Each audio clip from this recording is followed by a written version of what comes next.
Ricmotech, high-performance sim racing equipment. There's only one place to go, ricmotech.com.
Three weeks ago, the Ricmotech World Challenge visited the streets of Long Beach, California. But with the tight quarters through those city streets, the race was run as a couple of short sprint races. This week, we're going to travel to France and visit a very different type of street circuit where speed and endurance will be put to the ultimate test. And in tribute to the great 24-hour endurance races, this week our drivers are going to face the challenge of the famous 8.5-mile Circuit de la Sarthe for 90 minutes, making tonight the longest single race of the Ricmotech season. Which drivers will have the focus and skill to rise to the top and take the checker flag, this legendary home of endurance racing? Welcome to round 6 of the Ricmotech World Challenge presented by Proforma Elite Texas Graphics alongside Greg Ginsberg. He's back this week. I'm Larry Lefty McLeod, and we'll have Dennis Branch work in the production booth tonight. So, Greg, we switched from Long Beach, California a couple weeks ago here to Le Mans, France. There can't be two more distinct and different tracks in the world. How do you see our drivers adapting to this monster circuit? No, and you're absolutely right, Larry. They are so diametrically opposed. Last round of the World Challenge, we actually felt it was best to split our LMP2 drivers and GT3 drivers from the GTE drivers in order so that we could have these cars be able to actually carry some speed around the course because the corners were so tight, and of course you're pinned in by those walls everywhere you go at Long Beach, and it is so much different here at the Circuit de la Sarthe. It's 8.5 miles of more or less flat open driving. About 85% of this circuit is done pedal to the floor, full speed, full throttle, and lots of passing opportunities here at the circuit. And whereas drivers really had to hunt and peck and look for just the tiniest of mistakes from their competitors 3 weeks ago at Long Beach, I think we're going to see a much more competitive race here at the Circuit de la Sarthe. Well, we know one thing that always brings the competitive nature together is drafting. And Yes. when you've got these straightaways like you do, drafting is a big part. And like you said, we don't have the walls. The walls are back. It's far away. I think tonight, though, the drivers are going to have to make that adjustment to this monster track because it's not so much of that sprint race, just go out and do, 8, 9, 10 laps in a short track. This is endurance, and you've got to worry about your focus and staying, Yes. going back to the world of sim racing. You're in a sim and you're staring at these screens for 90 minutes. How's that really going to impact these drivers? I think it's going to be a large impact now. The only respite they're going to have from that are the likely 2 pit stops that these drivers will have to take, and they're not going to be the longest of pit stops. Most likely, the drivers are going to come in for fuel, but because of how much straight line running you're going and you're not putting a lot of loads on the tires, there's a very little chance that our drivers are going to actually take any tire changes. So they may have 20, 30, 50 seconds to breathe, to rest, to regain their focus before they go back out on track. But otherwise, they are going to be staring at that screen. They're going to be hands clenched on the steering wheels for a full 90 minutes. And I think when we talk about real life endurance racing at Le Mans, and usually we look at whether or not the equipment, the car, and everything about the car can hold up. at least then you have the driver changes and you have a little bit of a chance to rest and relax and calm yourself down and regain that focus that you need for the next time you go out on a stint. Here tonight, drivers are not going to have that, and I think what we're going to see is whose physical and mental endurance will get them through the entire 90 minutes. Yeah, and we just get also to let everybody know is the French national anthem, as they do here at the Ricmotech series, will be playing for the drivers. Every country they visit, they play the appropriate national anthem of that country when they're there. So, 3 weeks ago at Long Beach, playing the American national anthem. This week we are playing the French national anthem, and in a couple of weeks we'll be visiting Japan. So we'll have a chance to hear a couple of different anthems played for these drivers. But so tonight, a couple of things are going to change. We're going to have a slightly adjusted qualifying because when you've got a 8.5 mile track, it's tough to just get around it once, let alone take some flying laps on it. So that's been extended a little bit. I think we normally run at 15 minutes. Tonight it's going to be 20 minutes. 20 minutes in length, exactly. Yeah, so hopefully get those drivers enough of an opportunity to get there a couple of laps. Usually plenty of time to get the tires warm. Now it's a matter of just getting those flyers in and not putting a tire off, because I don't know if you've driven this in a sim world, but those 1Xs by cutting some of these apexes can definitely hurt you. And when you have to go around another 3 or 4 minutes before you get another shot at it, it can really ruin your qualifying if you don't get it right. Exactly. It's not the case of a 2-minute lap here at the circuit. The drivers are going to be taking somewhere along the lines of 4.5 minutes to complete a lap. And when that happens, if you get that 1X and you have to and you lose your lap time, and we're only giving the drivers 4 flying laps here to set a qualifying time, to set the grid for tonight's race. It's critically important that you be very accurate, that here you do keep your focus so that you get a good starting position for the race. All right, so Larry, now that we've discussed that, why don't we join up with Kevin Ford? He is going to give our viewers at home 1 lap around this beautiful 8.5 mile Circuit de la Sarthe course, a course that has been in use in various forms, one or another, since 1923.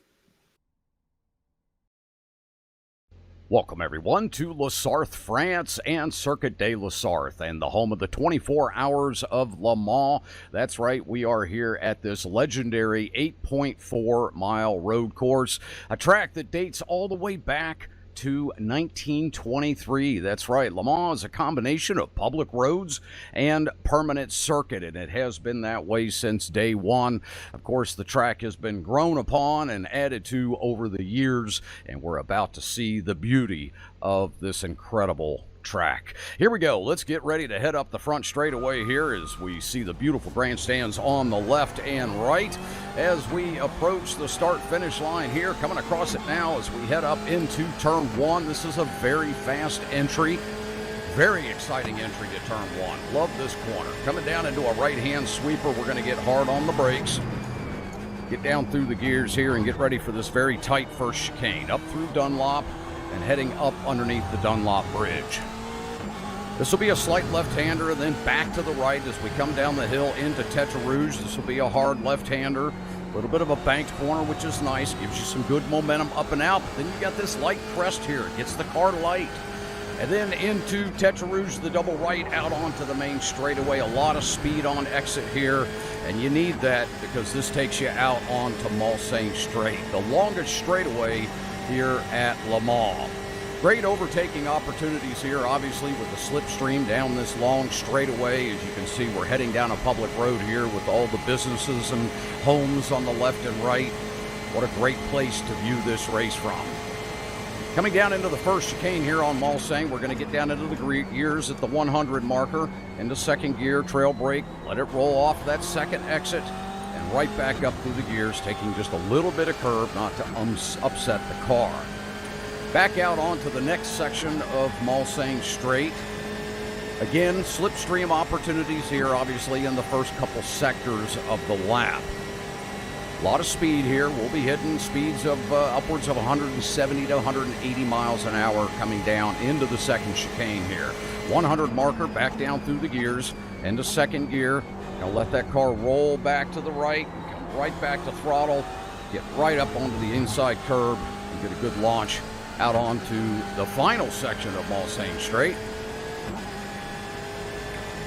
This corner down here is obviously exciting for spectators. You'll see a lot of them piled up here as these cars roar down into Mulsanne corner. Very, very difficult right-hander. Heavy on the brakes, down through the gears, all the way down into first gear. Hug that inside tight, come right back to throttle, and up through the gears once again. Coming off that corner back there's a lot of undulation, very staggered track surface. Certainly can get that back end loose as you're coming to throttle. Got to be real careful back there. Coming down this second long straightaway here, actually the second longest straight at Circuit de la Sarthe. We come down into a section known as Indianapolis. We're going to get heavy on the brakes here. Coming down into this very tight left-hander, down into second gear. We're going to use the banking to get that car to rotate up off the top of the crest of the corner. And then heavy braking down into our nose, down into first gear. Once again, tight right-hander, easy on exit. And back up into another very high-speed section. You can tell Le Mans is a very fast course, an opportunity for drivers to really stretch their legs out and let those engines roar. Here we go, some of the toughest corners on the track. Coming into Porsche curves. Very fast right-hander, hug that bottom. And then we're going to pin it through Porsche curve here to the left, right out to that wall, up into fifth gear, and then heavy braking down into fourth with this long rotating wrapping right-hander, and then right back to the left. Getting a little bit loose coming out of there, but that's all right. We were able to save it.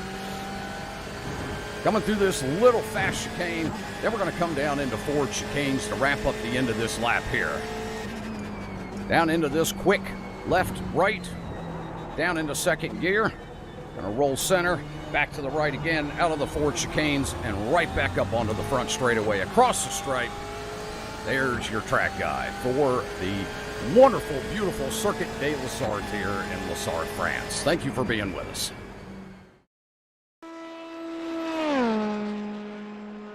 All right, well, thank you, Kevin Ford, for that not so short lap around the Circuit de la Sarthe here for round number 6 of the Ricmotech World Challenge.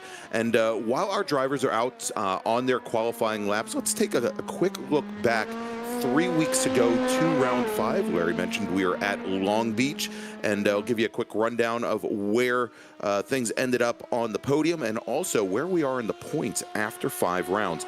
In LMP2, and this week going to be the perfect track, obviously, for LMP2. Taking the win, his 3rd win in 5 races, was Arthur Chan in the Accent Driving Solutions machine, with Andrew List finishing 2nd, Brandon Whitworth taking 3rd. And if we take a look at the points after 5 rounds, Arthur Chan, with those 3 wins, is currently your leader with 150 points. Andrew List, 139 points. Only 4 points back from there is Brandon Whitworth. Then just 3 points back from him is Dean Cox in the Whipperman Racing Machine. He's right behind those 2 D2D E-Racing entries. And then we've got Derek Holland in the Indy Autosport Machine back with 117 points. But things pretty close. Even with those 3 wins from Arthur Chan, things are still pretty tight here in LMP2. If we jump over now to GT3, or probably we'll go to GTE, and taking the win and his 5th win in 5 rounds, Elvis Rankin representing the Apex Racing team in that #1 Porsche 911.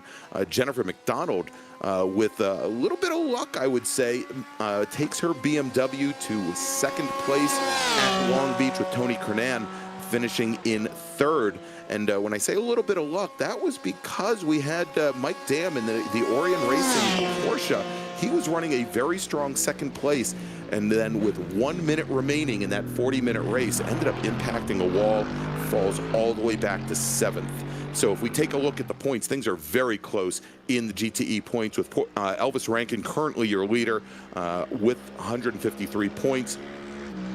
Mike Dam, even with that little bit of misfortune, he is still running 2nd with 134. And then we've got a very close battle for 3rd right now. We've got Jennifer McDonald in that BTL Motorsports Porsche, currently with third with 127 points, but only 2 points back from there. We've got Tony Kernan in his Porsche 911, the Kernan Motorsports machine, with 125, and Orion Racing's Travis Schwenke, he's only 4 points back from there, currently running in 5th. So now let's jump over to GT3. I guess I jumped the gun there a few moments ago, and taking the win at round 5 at Long Beach, Evan Peichel in his Mercedes. That's the Peichel Racing machine, with DNA Motorsports' Kyle Burney finishing in 2nd. And I believe we'll be talking to Kyle here in just a few moments before the race gets underway. Randall McGrew in his Mercedes finishes in 3rd. That's the Genesis Sim Sport machine. So it was a Mercedes podium. Then we had the 2 Lamborghinis of Kevin Carlisle in the Nerdworks entry, and then Chris Thorman in his D2D E-Racing Lambo, rounding out the top 5. And if we go and we take a look at the points, Kyle Burney, who, as I mentioned, we're going to be talking to here in just a few moments, I believe, let's take a look here. He is currently tied for the lead with Evan Peichel. They both have 138 points. And then John Allen currently sitting 3rd in the standings in his Lamborghini Huracan, the 49 Motorsports machine, with 130 points. And then a tie once again for 5th between Randall McGrew and Kevin Carlisle. McGrew in his Genesis SimSport Mercedes, and Carlisle driving the Lamborghini Huracan representing Nerdworks. So very, very tight in GT3 here after 5 rounds, and we'll have to see if that changes tonight after 90 minutes at Le Mans. I tell you what, when you look at that kind of tight battle like GT3 has, you look at Evan Peichel, who's attended all the races so far to the 5. He had one bad finish there, but the rest have all been, a couple of wins there, a couple of 4th places, good results for him. You look at Bernie, he's actually missed 1 round. Yeah. Other than that, he's got himself a couple of seconds and a win and a 5th place. That's where he's got himself in the points. John Allen, we know he missed the last event at Long Beach. He's also got a win as well as a couple of podiums to go with that. So that's what really brings us together, is you got a couple of folks that have some bad results or DNSs, and then you've got wins kind of spread out. What I think is we've got this race plus 2 more rounds to go in the series. It may come down to those bonus points. Who can keep it clean? Who can lead a lap? Who can be on pole? Because those points start to add up. And right now, as they are tied at 138, but Evan Peichel's got 10 total bonus points to Kyle Burney's only 9. So there's opportunities for Burney to maybe pick up a couple of bonus points and try and get ahead of him on this season, because it's going to come down to this right at the end. Yeah, and as Larry mentioned, you can pick up bonus points for starting on pole, for leading a lap, for having 6 or fewer incidents during a race, and also for putting in practice time during the week at the circuit as well. If you put in over 25 laps, which is, it's a long time to put in 25 laps here at Le Mans, here at the Circuit de la Sarthe, but if you can do that, you will pick up a bonus point as well. And while we're still on GT3, remember, not only has Peichel got a couple of victory, or a victory there, he's got 2 victories the last 2 rounds. Kyle Burney had a win at VIR. John Allen had the win at the opening round at Daytona. Don't forget, I believe it was Kevin Carlisle picked up a win at Watkins Glen in this class. He also had a DNS earlier, maybe not such a good finish there. So he's lurking back there, just a couple of points out of this, and he's in the field tonight. So there's definitely a pretty deep field here where any one of these guys can come through. Yeah, and so as you are watching now, we have our drivers out on track for qualifying. And as we do here in the Ricmotech World Challenge presented by Performa Elite Texas Graphics, we do send the drivers out for what we consider to be lone qualifying. The drivers think that they are the only ones on track. They've got the track to themselves, and so they don't have to worry about traffic. They get 4 laps in order to set a fast time to set the grid. And if you take a look at our timing pylon, you will see that as we have the order laid out, we have 3 different colors there on the left-hand side of the pylon. We've got the light blue. Those are our LMP2 cars. The red cars are our GTE cars, and those are the BMW M8s, the Porsche 911s, and also the Chevy Corvettes. And then if you take a look at the green cars there, those are GT3 entries, the Mercedes AMGs, the Ferrari 488s, and also the Lamborghini Huracans. And those colors on the timing board there also correlate to the colors of the windshield banners and mirrors matched for each of the respective classes. The GT3s have got, as you see here, the green window banner and mirrors. The GTEs with those Corvettes, Porsches, they will have, as you can see there on Elvis Rankin, he's got the red mirrors and window banner. And the LMP2 cars, well, they look like LMP2 cars, but they would also have blue ones in case you're curious. It's difficult. You can't tell an LMP2 Dallara from a Porsche 911. You can clearly see blue. Yes. Color blindness might not be the problem. Anyway, all right. So we are about 13 minutes into this 20-minute qualifying session, and some of these drivers are already on their final lap. Yeah. Exactly. Right now, we have currently on final laps, actually, the majority of our LMP2 field. Looks like Arthur Chan, Andrew List, Brandon Whitworth are in that position. And you can see here, is this not wild or not, Larry? Given how long this course is, 8.4 miles, to see the separation between Arthur Chan and Andrew List, 97 thousandths of a second. I'm looking at GTE and seeing it even closer between Rankin and Mike Dam, 51 thousandths between those guys. Unbelievable. But yeah, 3.5 mile track here.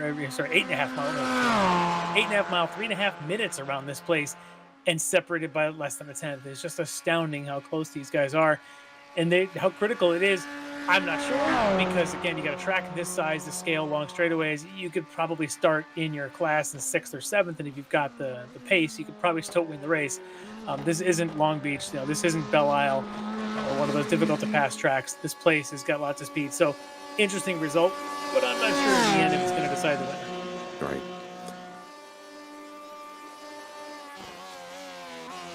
As we can see here, a number of our drivers making it down the end of one of our very, very long straightaways here at the circuit. I believe going down into Indianapolis at the end of our second straight here, second longest straight.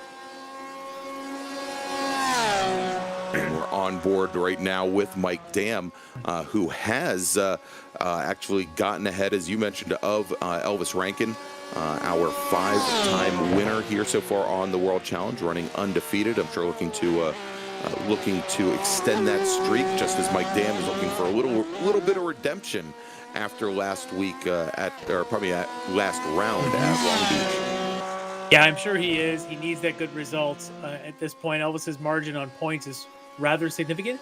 But other than that Long Beach round, I mean, these two have been 1-2 in just about every event. So for Mike, he needs to get back on it and get a good result. Putting it up in the front row and right now ahead of his chief rival is a great place to be. All right, and it looks like Brandon Whitworth crosses the stripe to complete his last qualifying lap in LMP2. Does not make up any ground on our two leaders in the class, Arthur Chan or Andrew List. So it's like Brandon Whitworth going to start third in class. We're on board with, I think that's David Payton and the number 64 Lamborghini. As he's making his way just almost to the finish chicane right before start and finish. And we'll see here as Payton is currently on, looks to be his third lap that he just completed there. He's going to stop. Yeah, going to come to a complete stop there. Payton currently running in 5th, about 19 hundredths of a second off of Bobby Childs, currently 4th fastest. As we're watching Robert Hartley practice his pit in, not exactly the way he'd like to execute that pit in during the race. No. But it's actually a very good thing, strategic thing, and not everybody does this when you go and you practice in some of these races. You don't always think about your pit in. The pit in here is not easy, as you just saw Hartley struggling with it, and they're going to have to do that twice during the race. So very important to make sure you know how to execute a pit in correctly, safely, without chucking the car into the walls. All right, we can see here coming out onto the front straight, that's Jeff Jacobs as he gets through the final 4 chicanes here at Le Mans, and I believe that completed his 4th lap, and so he, for the moment, is sitting 6th in that number 38 Mercedes. On board here with Edgar Sancinelli and his GT3 Lamborghini. His name is boldly written right across the side of his car, as one of these drivers do. He's about to just start his 4th lap. Currently 9th in class. But up at the front here of the GT3 right now is Kyle Burney, just trailing Evan Peichel. Peichel with about half a second, maybe 7/10 advantage over Burney on that front row. Burney with a part of a lap to finish, I think. No, he's not. He's all finished. I think he's all finished. Yeah, Santinelli's one of the few drivers still to get his final lap in books. He's about to enter the Mulsanne Straight, down to that first chicane. Yeah, and it looks like Jeff Willis just finished, just wrapped up his final lap and actually leapfrogged Santinelli. Jeff Willis moved him up to 9th for the moment with a 3:59.77. That's his fastest lap of the day. That is 25 hundredths up on Santinelli. We'll see if Santinelli can return the favor. Break that 4-minute barrier. Santinelli just at a 4:02 is his best time so far in that Lamborghini. Going to crack into the 3:59.99s if he can get there. All right, well, I think while we watch this last lap, I think we've got a Kyle Burney that might join us here in the booth here for a quick interview. Let me drag him in here. All right, so we are joined now by Kyle Burney. He just finished up his qualifying laps at Circuit de la Sarthe. Kyle, how you feeling about tonight's race? It'll definitely be a strategy race. I mean, all Le Mans races are. Main thing is just stick within the draft. If you lose the draft, then you're kind of screwed here. So it's just keeping the car clean, staying with the draft. I'm right where I want to be, starting second, right behind Evan. And you know, it'll just be a long 90 minutes to fuel save, to keep it on the track, avoid the slowdowns, and make sure that we're there at the end to try to give a run for Evan if he's still in the lead.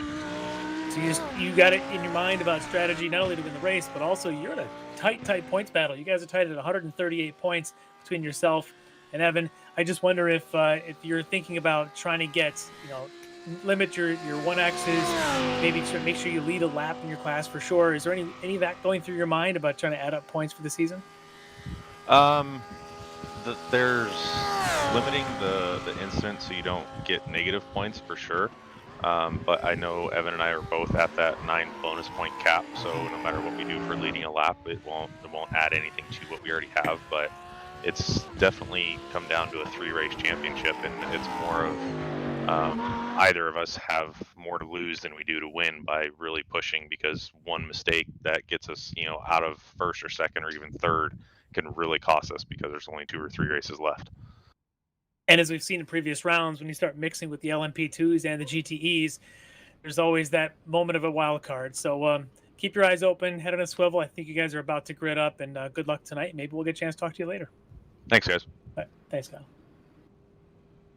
All right, and that was the number 33 DNA Motorsports Mercedes AMG driver, Kyle Burney, as we do have our drivers starting to get gridded up here, Larry. So why don't we start off with our 3-car LMP2 field. We've got Arthur Chan starting on the pole with Andrew List right beside him. Directly behind our pole sitter will be Brandon Whitworth, driver of the number 42 D2D iRacing machine. And then let's jump over to GTE, where we have starting on the pole Elvis Rankin. He was able to pip Mike Dam on his last flying lap. So Elvis Rankin, driver of the number 1 Apex Racing Team Porsche 911, will have pole over Mike Dam in the Orion Racing 911. Then we've got Travis Schwenke, driver of the number 16 Orion Racing Machine. He will start third with Jennifer McDonald in her BTL Motorsports BMW starting in 4th. Then we've got Robert Hartley in another one of the Orion Racing entries running 5th. Andre Saunders starting right next to him in the Pocket Racing Machine. He will start 6th. I believe Andre had a very early issue at Long Beach in his BMW, put him out of the race. He's looking definitely for some redemption here this week. Starting in 7th, we've got Russ Ruddick in the number 95 machine. And right beside Russ, we have Sorry about that. Let me pull it up. We've got actually, I think Russ Ruddock is the last driver there in GTE. So let's jump over now to GT3, where we've got Evan Peichel and Kyle Burney, our 2 points leaders right now, starting side by side on the front row. Peichel in the Aquila Racing entry and Burney in the DNA Motorsports Frito Sport machine. Then we've got Randall McGrew and Jason Burney starting on the second row, with Bobby Childs and David Payton making up row number 3. And then we've got looks like believe it's Carlisle, it is Jeff Jacobs and Kevin Carlisle, with Jeff Wills and Edgar Sancinelli, and then Scott Brooks in the Brooks Racing machine rounding out the field. So as usual, we'll do 3 separate starts, splitting the field. So LMP2s will go first, then GTEs, then GT3s. So it's going to be interesting. Also, a couple things to note on a couple of drivers, unfortunately, unable to make it tonight. I'm just noticing some key names. We knew Chris Thorman, we had heard from the admins, had a power outage in his area. So a lot like last Monday in the sprint series, where we had some power issues for some competitors. Chris suffering that again tonight. And I don't see Tony Kernan tonight. No. He was in a tight points battle for that potential third in the standings there with Jennifer McDonald. No Tony Kernan tonight. So Jennifer in a pretty good opportunity here to pick up some points and closer to solidifying a top 3 finish in the season. So we'll see how this goes, but definitely some notable absences. All right, and we have our LMP2 field making their way up. They're going to be taking the green here in just a few moments. Now, if you remember, 3 weeks ago at Long Beach, we had a little controversy on the start, where there was a question as to whether or not the outside pole sitter had actually jumped the start. But it's ruled that did not happen, and I'm sure these drivers will probably be somewhat cognizant of that as they now make their way into the Ford chicane for the last couple corners before they come onto the front straight here at Le Mans, and make their way up towards the Dunlop curve for the very first time. And you saw our 2 other fields a little bit further back. They'll take the green here in just a few moments as our LMP2 drivers come onto the front straight. And there we go, and we have a green flag, and we are racing. Yeah, they're very, very specific about where they go green. The flag waves, the sim gives them the green, but I think here in the Ricmotech series, the admins actually control the start and let the pole sitter do their job. And Arthur Chan able to get himself, almost said Al Chan, I know what Al Chan. Arthur Chan able to get a great start and to lead away ahead of the D2DE racers, as the GTE field, with Thomas Rankin leading the way just ahead of Mike Dam, now makes their way through the opening curves here at Circuit de la Sarthe. Yeah, and as they come up to the Dunlop chicane and now underneath the Dunlop bridge, it is Rankin, the Mike Dam, Travis Schwenke in his Corvette sitting third, with McDonald fourth, as we now jump back to our third group, and that's the GT3 field. And getting a huge jump on the rest of the field is Evan Peichel in his number 263 Mercedes, with Kyle Burney running now side by side with Randall McGrew. Jason Burney close behind him, and then Bobby Childs. But still, as they come underneath the Dunlop Bridge, still things have not straightened out yet between Peichel and McGrew. Is that Jennifer McDonald slowing there? Yeah, a little bit of contact, it looks like, on the front end of her car. Definitely slowed her down. So we'll see what, we'll try and keep a replay here in a second. But also going back to the start of the GT3s, that is not the start that Kyle Burney wanted in this race. Remember, he wanted to just stick with Peichel and stay in the draft. He's already out of draft range. He and McGrew now have to work together to catch back up to Peichel, but Burney just trying to, Kyle Burney trying to make sure he gets, at least to stay close to his chief rival here tonight. And Jason Burney not all that far behind. He's actually running in fourth right now, right behind Kyle, as they make their way now down into, coming through the very first chicane here on the Mulsanne Straight. Mulsanne Straight, almost 4 miles long in its own right, 3.7 miles. The chicanes were added in 1990. Primarily because the FIA decided they weren't going to sanction race courses that had straightaways longer than 1.2 miles. So they put the chicanes in there, obviously to slow the drivers down a bit, but also to get in that 1.2 mile limit. Yeah, in the old days, back in the 80s and late 70s, and those those cars, they were running 250, 260 miles an hour down that straightaway. So yeah, now they typically top out in that maybe 220 range or so. You don't see the 250s and 260s like the old 962 Porsches or the old Mazda that ran here, or a few of the other ones that were just screaming fast.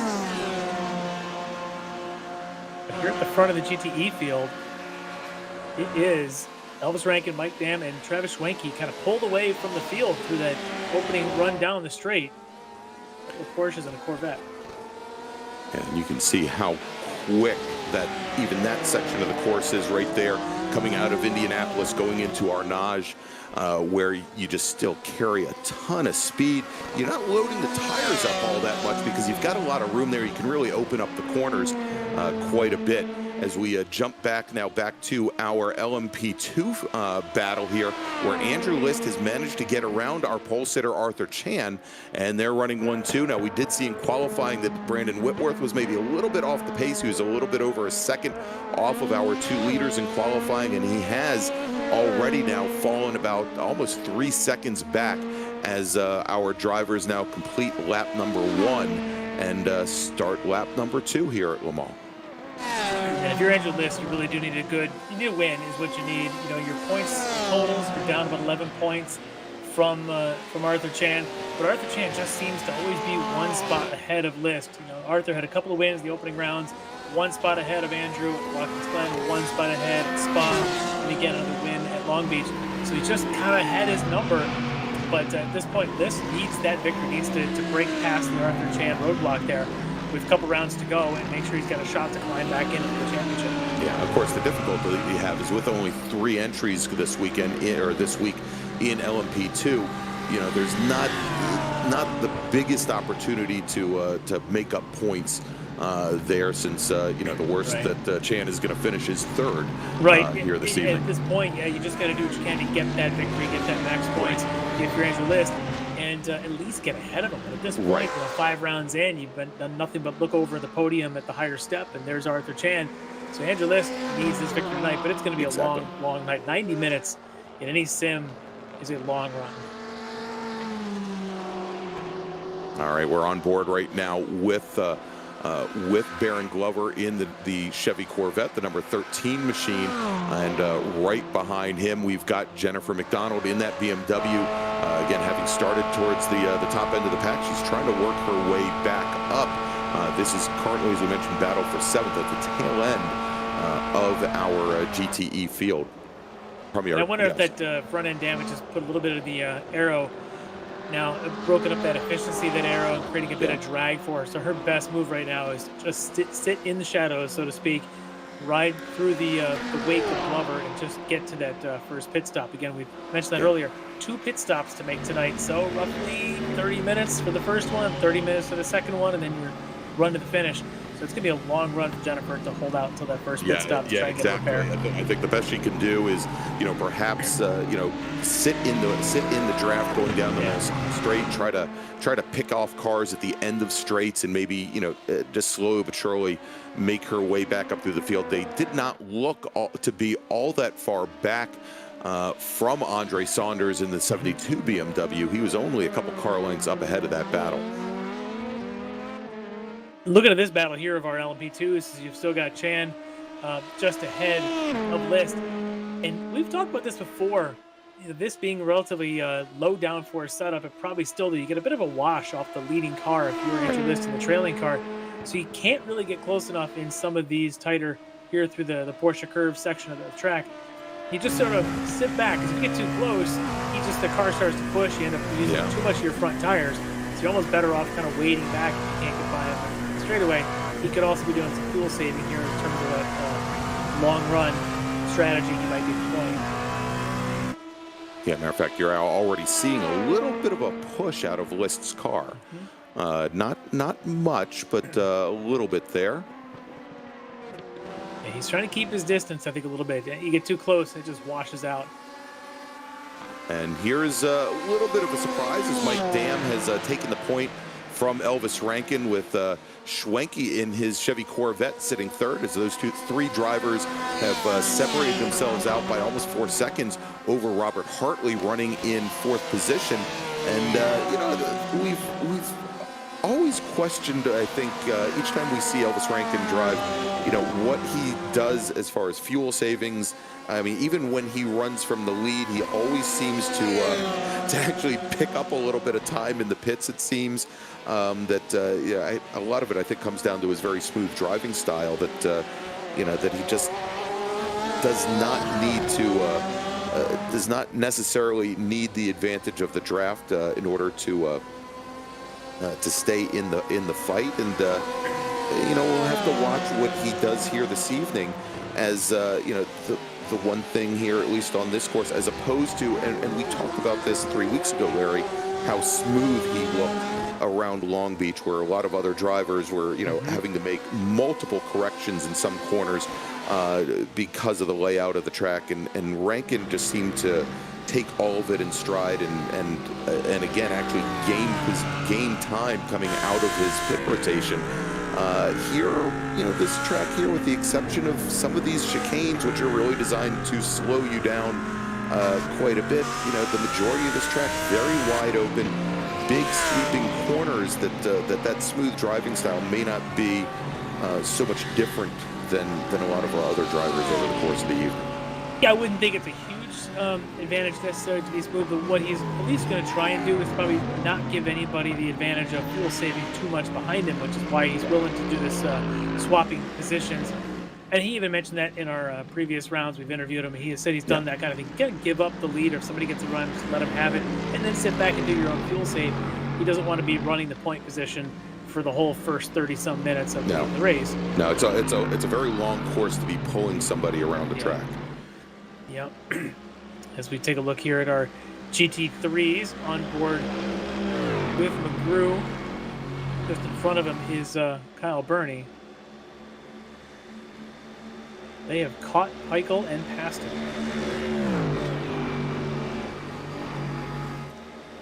Yeah, so that original battle right off the drop of the green flag between Burney and McGrew, perhaps although it was certainly interesting to see them going at it and jockeying for position on lap 1 of a 90-minute race. Although they had lost a little bit of ground to our third place runner now, Evan Peichel, they did make that ground up, and you can see here as they come down the Mulsanne, the Mulsanne straight, how much that draft plays in. Watching Peichel make up like 4 car lengths before they come into the chicane is pretty impressive. And McGrew, we've been talking about the battle points between Burney and Peichel, but McGrew is in his own battle here. He's currently 4th, but he's only about 3 points behind John Allen, who's not here tonight. And he's actually in a tie with Kevin Carlisle, who you can see is down in 5th. So McGrew needs this. He needs to be in the mix with Kyle Burney and Peichel to try and maximize his points, try to break some of those ties and have a shot at getting the top 3 here in this overall season points. They're so tight together, though. They're almost pushing each other like a train. Yeah, and if you see here, coming up, sitting in 4th right now, Kevin Carlisle, or probably Jason Burney, sorry about that, starting to make up a little bit of ground. He's just out of the draft, however, and I think it's going to be a little bit certainly difficult for him to get up to that lead pack, and if he does, he's going to burn a lot of fuel trying to do it.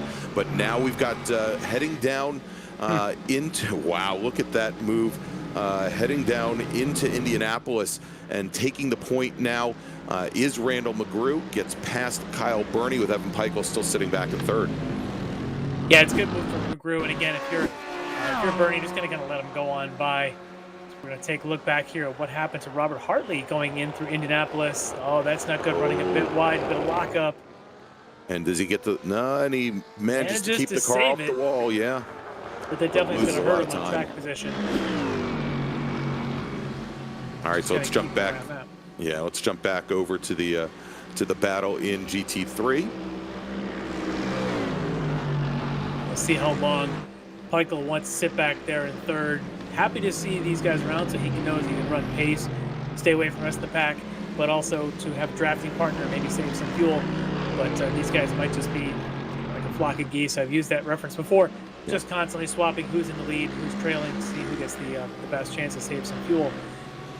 But like every week, Jeff Jacobs is driving the widest car in the back Yes. there.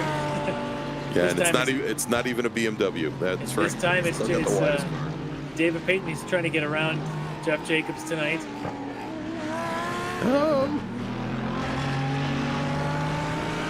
And this might be Payton's chance as Jacobs got very loose coming out of the final chicane, the Ford chicane, but manages to hold him off. I'm thinking that Mercedes has got pretty good power here in the GT3 ranks. We know that the top three are all in the Mercedes. Just watching Jeff come off of that last bit of the chicane there before start finish and just pull away. It looked like Payton had gotten a better run, but Jacobs pulled. Yeah, he got the car straightened out, and the car just started to make power. Given my choice, I tend to run a lot of the Mercedes when I'm running GT3s. I think they're easiest to drive. They're pretty much the easy button of GT3. And clearly some of these guys in a long run race like that easy feel because it's just predictable. This Chan now pulling away from List. Did not see what happened to Andrew List as the two of them were nose to tail for the first 2.5-3 laps. Now we're on lap 4. Chan able to pull out about a 1.3 second and trying to break the draft.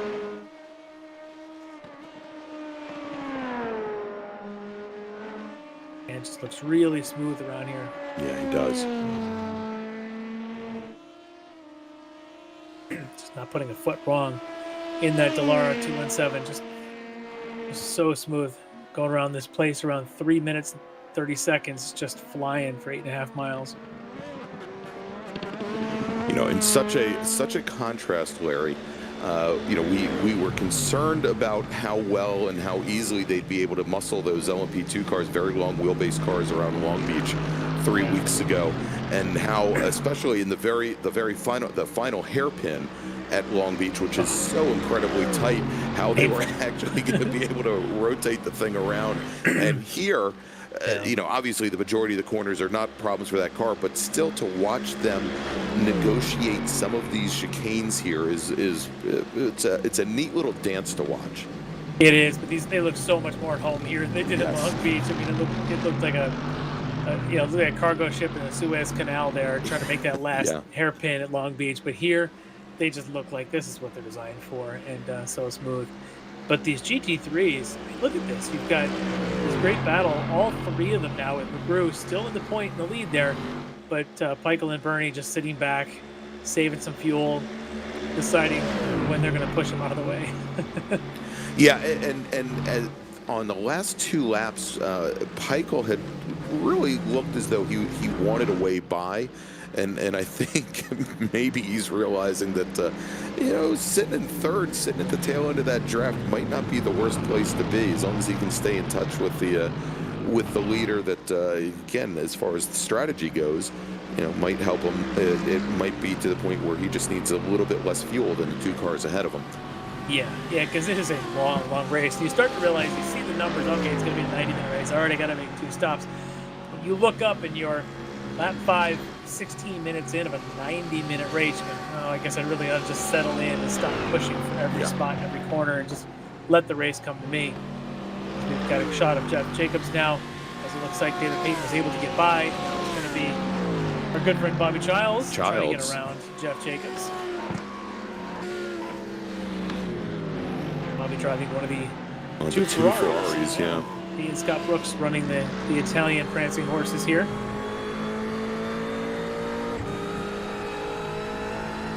Did notice, we've got this battle going on, that Mike Dam has fallen back behind Schwenke and Rankin. Rankin's just far enough ahead of breaking draft. Schwenke just far enough ahead of Dam to break draft. So not sure where he may have slipped, but we know those 3 were top 3 were really close. In fact, Dam and Rankin were really tight together. And for a moment there, it looked like Schwenke was going to have trouble staying with them. So something must have happened to Mike Dam. He's got himself now a couple seconds down from his chief rival, Elvis Rankin. Yeah, and that doesn't do any of those drivers any real favors. It certainly doesn't help Elvis Rankin's cause. He doesn't have anybody to draft behind, and now basically all 3 of the drivers are set having to run these very long full throttle runs without the benefit of the draft. But you know, then again, we'll have to see as far as what when they go in for their pit stops, how much fuel they're going to need, whether it's going to close them in a little bit or stretch them out. As we look here now, and McGrew opening up a little bit of an advantage here as Peichel tries to get past Bernie as they make the run down at the very end of the Mulsanne straight, going down into Mulsanne. Well, this is the first chicane here. Oh, I'm sorry, you're right. Yep, and they are going to do it side by side. I guess at this point, it's a three-way battle. It's not going to hurt anybody's night, just as long as they don't go banging doors. Peichel had a pretty good run there. McGrew didn't really want to yield. McGrew looked like he wanted to lead another chicane, but now McGrew is going to go side by side with Bernie. With Kyle Bernie. And Bernie goes and takes the position before they head down into the next chicane. There, in these chicanes, you can use so much pavement here. You can see them. Yeah, very wide. Yeah. It's not like going into the bus stop at Daytona or at the Glen. There's a lot of room there. You can carry a lot of speed. Yeah. And they're smooth. You know, that bus stop at Watkins Glen, that entry curb is just brutal. And then at Daytona, you've got some grass that comes in your way. Here, it's all very smooth, asphalt covered, even low profile curbing. So it's really nice if you're trying to cut good exit speed down the next 1.1 mile stretch or whatever it is before the next chicane. And I think we just saw Kevin Carlisle saying hi to us there, flashing the lights with the number 64 of David Payton right behind him. Jacobs kind of missing his breaking point there, letting Bobby Childs sneak up inside of him. Take that spot back. Jacobs now shuffling backwards a little bit. Got to fight now to get past Bobby Childs here. See if he can do it here before they catch up to Indianapolis. He's got to make the move. And you can see Childs a little defensive there, hanging drivers right going down into Indianapolis, and we'll see if he was able to hold him off here. They're going to go side by side. That should set Childs up as they come now into Arnage. And yeah, it looks like Childs is going to get. Oh, maybe it's a little too early for me to say under braking what's going to happen here. There you go. Well, still not done. Is Childs a little late on the brakes there? Didn't get a good jump out. This I think plays into the hands of Jacobs in that Mercedes. And that torque of that Mercedes right now is pulling ahead. It's just a drag race. Arnage up to the Porsche curves. You can see that's just nothing. It's not draft. That's just total horsepower in that giant, big monster Mercedes motor in the front end of that chassis. It's a beast. Sounds so good. I know some people like the sound of the Porsche here as far as these classes and some of the best sounds in the sim. I am definitely a big fan of the big Mercedes.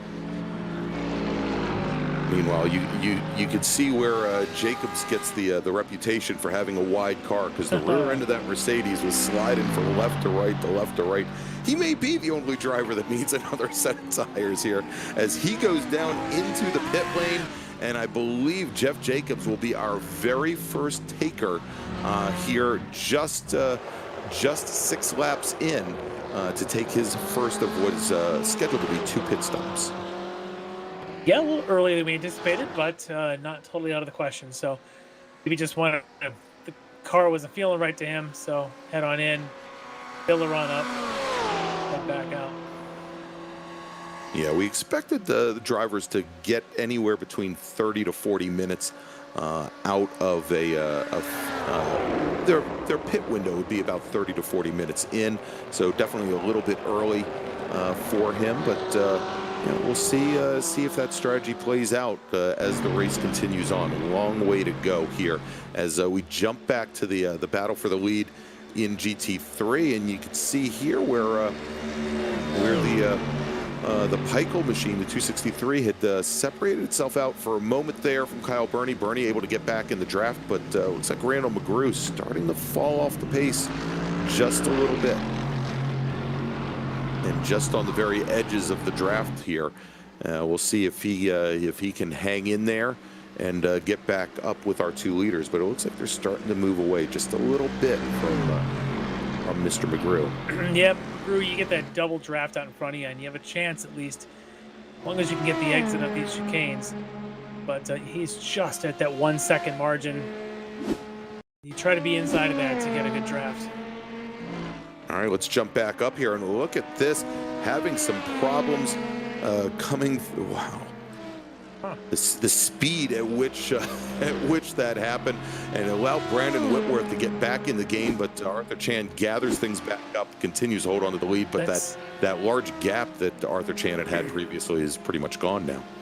Yeah, just looking at Andrew List there, as he seems to really be struggling in this race. The first 3-4 laps, he and Arthur were just nose to tail, and now List has fallen back. He's now battling with his own teammate. Yeah. So, yeah, there's definitely something up with Andrew List right now.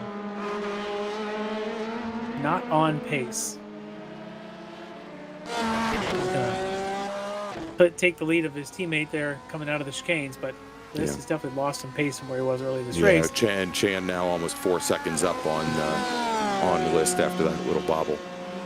Back to GTE is Elvis Rankin, leading that group there as well. Elvis still a 1.5 seconds over Schwenke, and then almost 2 seconds further is Mike Dam. So Mike Dam kicking himself for not sticking with Elvis Rankin for a little longer at this early part of the race.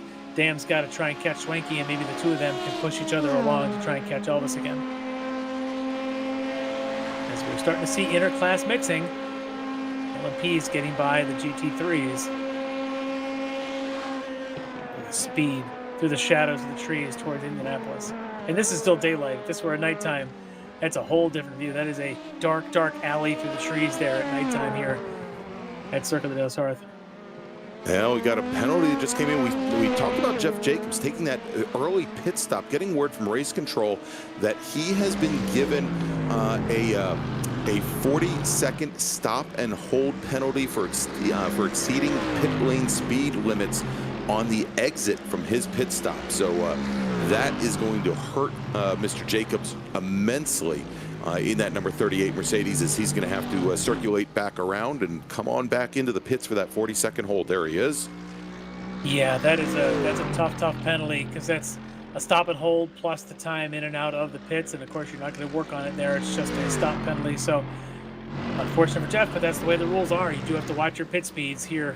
Like, now that there are a real pit lane in the line, the original track was just the pits were part of the front straights, but right. Now there's actual pit lane speed limits involved. Yeah, I mean, it's interesting. I was reading up a little bit on this a couple months ago, and of course they had that huge incident back in 1955 when Pierre Levesque in his Mercedes 300 SL went off into the crowd, and I believe it was somewhere along the lines of, I think it was like about 80 some people unfortunately lost their lives, and somewhere like another 180 ended up in the hospital. But oddly enough, they did not separate out the pit lane from the main front straight at Le Mans until about 15 years later, until 1970. You would have thought that after something like that, they might have changed the layout there just a little bit more quickly. But just interesting how sometimes how long it takes for some of these safety improvements to be accepted and be implemented at a track like this, where so much of it is made up of public roads. Certainly you can't just go and start building walls willy-nilly around the course. Yeah, quite a bit of it is still public roads, as you can see here on the Mulsanne Straight. This is in fact the rest of the year used as a normal public street. So very different public street circuit than Belle Isle or Long Beach, but yeah, technically these are still public roads that are shut down for a week or two every June to be able to run this race through here. And but you're right, you can't just go and make drastic changes, because you do have to get the local city streets changed. Yeah. Though I think this section up here, the pits now, I think may not be part of the public roads. I'm not sure. I know there's an actual dedicated track, I think, that uses the front pit straight as part of that track. It doesn't use any, obviously, the Mulsanne Straight in the other curves, but yeah. But over the years, this place has definitely changed. Obviously, as we talked about, the pit wall, the chicanes down the front straight, but the rest of this, 8.5 miles around, all the other tracks like Spa, Nürburgring, they've all had to shrink them down. But here at Circuit de los Arts, it's still just an 8.5 mile monster. Yeah, and it's interesting that some of the other changes that have been made Yeah, and the ones that have been made not necessarily in the name of safety, like the different chicanes, but the very slight alterations to the course, like at Mulsanne, the entry going in there, also over at Tetra Rouge, coming out of the S's, that changes there have been made to the layout of the track, and maybe that they've added a little bit more of a kink to some of the corners, and a lot of it has to do with some adjoining roads. For example, down by Mulsanne, they've actually gone and added a traffic circle off to the right, probably off the driver's left there, and they actually had to realign the road coming out of the Mulsanne straight going into that corner in order to be able to make the additions just off off there to some adjoining roads. Very, again, very interesting how they have to balance what the needs of the circuit are versus what the needs are of the local populace the rest of the year. Yeah. We got a good view here of the onboard there with Kyle Burney, as he's got to be yielding to the LMP2s. As List and Whitworth making their way through this pack that had been stuck together for so long between Peichel, Burney, and McGrew. I'm sure once they get to the Mulsanne straight, they'll gather back up again. But yes. Never easy. A little easier here than some of the other tracks. And hopefully we'll see what we had seen at Spa, for example, a few months ago, where all the leaders came together and even caused that yellow flag. But so far, yes, so good between the LMP2s and the GT3s. 9 laps, though. Took 9 laps for the LMP2s to pass the entire GT3 field once. Yeah, and we expected, and it was interesting as I was going through and trying to time out the number of laps, or the length of the laps for the LMP2 cars versus our other entries, and I would suspect that by the time the race is over, the LMP2 drivers will only get maybe 1 additional lap than our GTE drivers. So that doesn't sound like much, but when you're anything short of 2 additional laps could be, another 8 minutes basically on track here. Pretty amazing. I always thought there was at one point I ran and raced what was known as the Grand Course at VIR, which opened the track up to almost 5 miles in length and somewhere around 20-something turns. The race that I was in, a sprint race, it was a 30-minute race, and it was, I think, 5 laps. Yeah. and I thought that was kind of odd, but we're already a half hour into this 90-minute race. We're a third of the way done, and we've completed less than 10 laps here. Which means we'll also start to see some pit stops. We did obviously see the one from Jeff Jacobs, and unfortunately it cost him the penalty as he exceeded the pit limit coming out of there. But everyone else is going to need to be doing their pit stops as well, as we're about that 1/3 the way through, and 2 stops are expected to be required for everybody. We've got a good shot of our overall leader, Arthur Chan, who's now almost 5 seconds clear, and right in the background there you can see Whitworth and List kind of swapping spots there, trying to do all they can to catch Arthur. They might need a little bit of a shorter pit strategy to try and catch him, but yes, Arthur's been pretty good in the pits this year. Yeah, matter of fact, I believe his pit strategy at Daytona pretty much got him the win, if I remember correctly. Yes, and right now, with almost I guess a little bit over a 4-second lead over Whitworth and List, he's got a pretty good run there, and as long as he doesn't take on too much fuel in both of his stops, he should be in good shape. Our normal 75-minute format, the LMP2s always have to take 2 stops. 2 stops. That's just kind of reminded me, triggered my memory there about the Daytona, where I believe it was the other drivers had forgotten to take off the tire changes, and they ended up taking a little longer in their stops, whereas Arthur had that nailed down, came out of there ahead. So they've been, the LMP2 guys know what they're doing. The GTEs, GT3s will also need 2 stops tonight. So they're going to have to do something different. If they don't want to take tires, then you're going into automatically not doing tire changes, or try to select your second stop fuel. There's a different rhythm, a different feel to running an endurance race with multiple fuel stops. And now we have coming down into the pit lane, Andrew List pitting in from 3rd in LMP2. And I was going to say, Larry, is that, as these drivers may be coming in in the GTE and GT3 cars might be coming in for their second pit stop maybe 65, 70 minutes into this race. You know, since we discussed, you know, keeping up that mental fitness and stamina throughout the course of this entire race, whether or not that might, you know, slip their minds on that second pit stop to go and clear out to make sure that the car doesn't take on 4 tires, for example.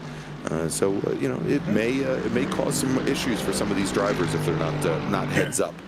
Yeah, and hopefully their spotters will actually remind them of these things. Hopefully it does. If they use a spotter, not everybody does. Some people do this completely solo, but you know, they're hoping that they'll get to that point. I've done a 12-hour Sebring race earlier this year, and so I've done this sort of long format where you have to do a pit stop in the middle, and it's a long time in between the stops. And by the time you get to that second one, you're mentally drained. You kind of have to take a second, close your eyes, fuel finishes up, and take off, and you got to go back out there again. It's a very different feel. The advantage of doing one of those races is typically on the weekend, so you can get up Saturday morning, take your time, get into your race rhythm to go. Remember, we're Monday evening in the U.S. People have a full day of work under their belts, and now they're going to come in and do a 90-minute race. This is an exhausting day. You think about it. If you're on the East Coast of the U.S., it's around about 9 o'clock at night, and you know, you've been going for a good 15 hours for some of these guys. I think mental concentration and stamina is going to play a big part of this come the next hour of this race. Yeah, without a doubt. And as we see now, as we've been following our GT3 leaders here, as you suspected, Larry, they get onto the Mulsanne straight. Took 2 laps, but they get onto the Mulsanne straight, and they are then all lined up in a row. We're able to draft right back up to one another, and all in a row here. But you know, I hoped and thought that perhaps Jason Burney running in 4th in the number 15 Mercedes. You can see him. He's been perpetually just out of just out of camera view, or just a little bit back from our leaders, certainly out of the draft. He's been running a strong game. He's been running a very consistent race, and his lap time's not all that far off our leaders, usually within a half a second to a second, and he's just just can't quite get up. Even when those 3 drivers at the front start to battle it out, he just cannot make up the difference and get into that battle for the lead. And he can see him. I mean, at 3.5 seconds back, he's not that far. You can sniff him. You just can't quite get there. You're just hoping maybe at some point the 3 of them will go side by side through a couple slow corners and give you a chance to make up ground. And you know, Kyle Burney and McGrew and Michael have been really smart about not doing that. Make a pass, get it by. We saw earlier the one time McGrew and Michael had done a side-by-side to the first chicane. We aren't seeing that anymore. Those guys are saying, let's just make this a 3-dog fight, play for the end, and not bring another Burney into the mix. All right, as we check now on board the battle of the Italian machines, we've got David Payton and his Lamborghini Huracan. We've got Bobby Childs, one of the 2 Ferraris in the field. This is the battle for 6th. Look out, because Bobby Childs jumped into the booth with us at the Mid-Ohio race last week. I don't know if you went back and listened to that, but you know, as his race ended prematurely, he came in and joined us for a little bit. I don't know. I think, Greg, you might get replaced one of these days by Bobby Childs. He was a lot of fun to chat with. Well, you know, if I screw up the call on a 3-car LMP2 field like I did about 10 minutes ago, then yeah, I guess I stand a pretty good chance. By the way, you notice what we just saw, which is Whitworth and Chan coming to the pits, and they came in together, which means Whitworth had taken that 4 seconds out. They came to their pit stalls at almost the exact same time. If they come out together, that's a huge gain for Whitworth. As List now, we'll see where he sinks back into this as he's coming up to start finish, but he's got a couple of GT3s to get around before he can get there. Yeah, so the question is, what happened with Arthur Chan that Whitworth was able to get up with them, you know, and essentially come in at the same time. And you can see they're leaving at the same time as well. Both of them in the high 33 second range, 33.77 in the pit stall for Chan, 33.97 for Brandon Whitworth. So only 0.2 of a second difference at a standstill there. Whitworth definitely picked up about 3 seconds on that pit exchange. And I wonder if as we had seen, I believe it was Robert Hartley during the qualifying session doing a practice of his pit in, that if you take a little bit of a conservative line, because it's like essentially 2 chicane jogs on your way in the second one extremely tight, if you go extremely conservative, maybe that's what Arthur Chan did. We didn't see it, but that's all it would take. And it's put Whitworth right now. He can sniff the draft at that 1 second gap back there, and he's got a bridge car, as I like to call him, of the GT3 Mercedes. That he can use the draft right there. Yeah. That he's able to use, and now he can stay in the draft. You can see that time drop from 6/10 to be 5/10. Oh, he's right on the tail now. Yeah, he's right on the back of Arthur Chan. Yeah, that was huge gain for Whitworth there on that pit exchange.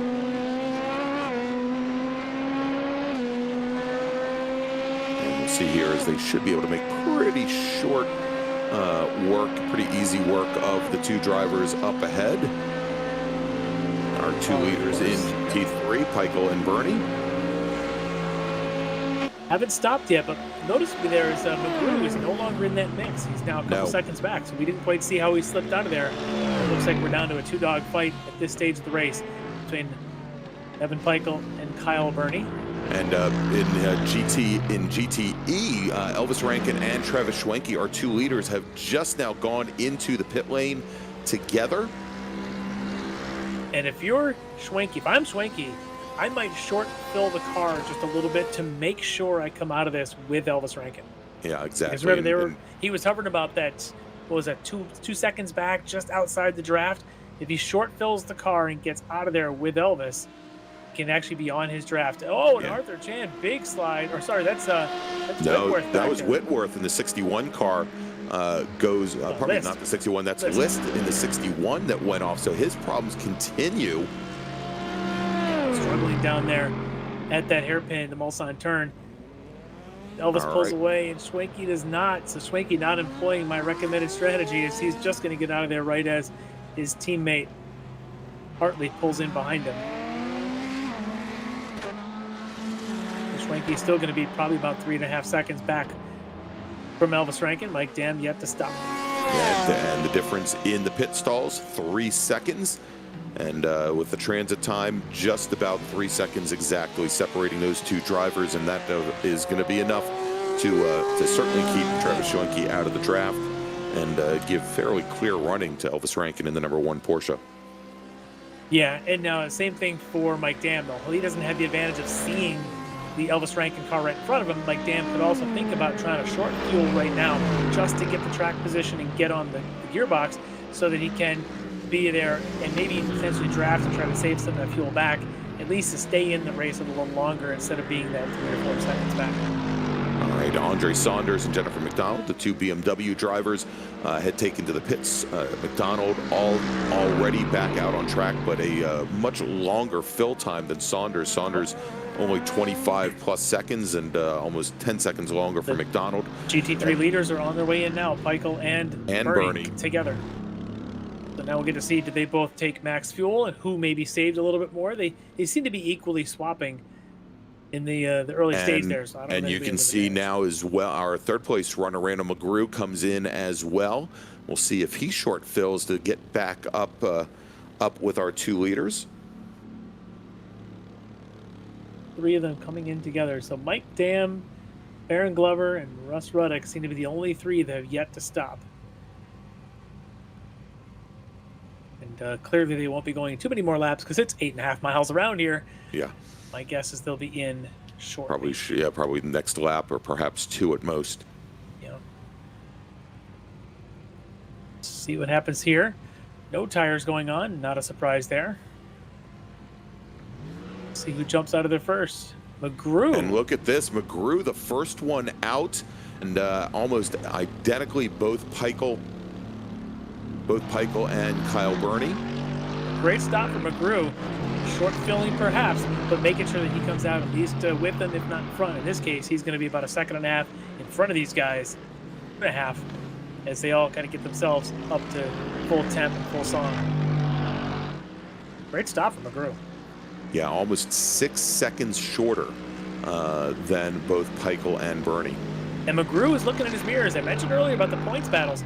He needs a strong finish here to have a shot to kind of secure that third in the points. We know that Peichel and Kyle Bernie are tied at the top, but McGrew is looking in his mirrors a little bit at Carlisle back there, who he's tied with it right now, I think in 4th or 5th in the standing. So as this looks like Mike Dam now had the lead for a lap there in GTE, now on his way in as Jeff Jacobs just goes by. He's obviously already stopped. We knew that. All right, so let's go reset the order real quick as we have Mike Dam in the pits.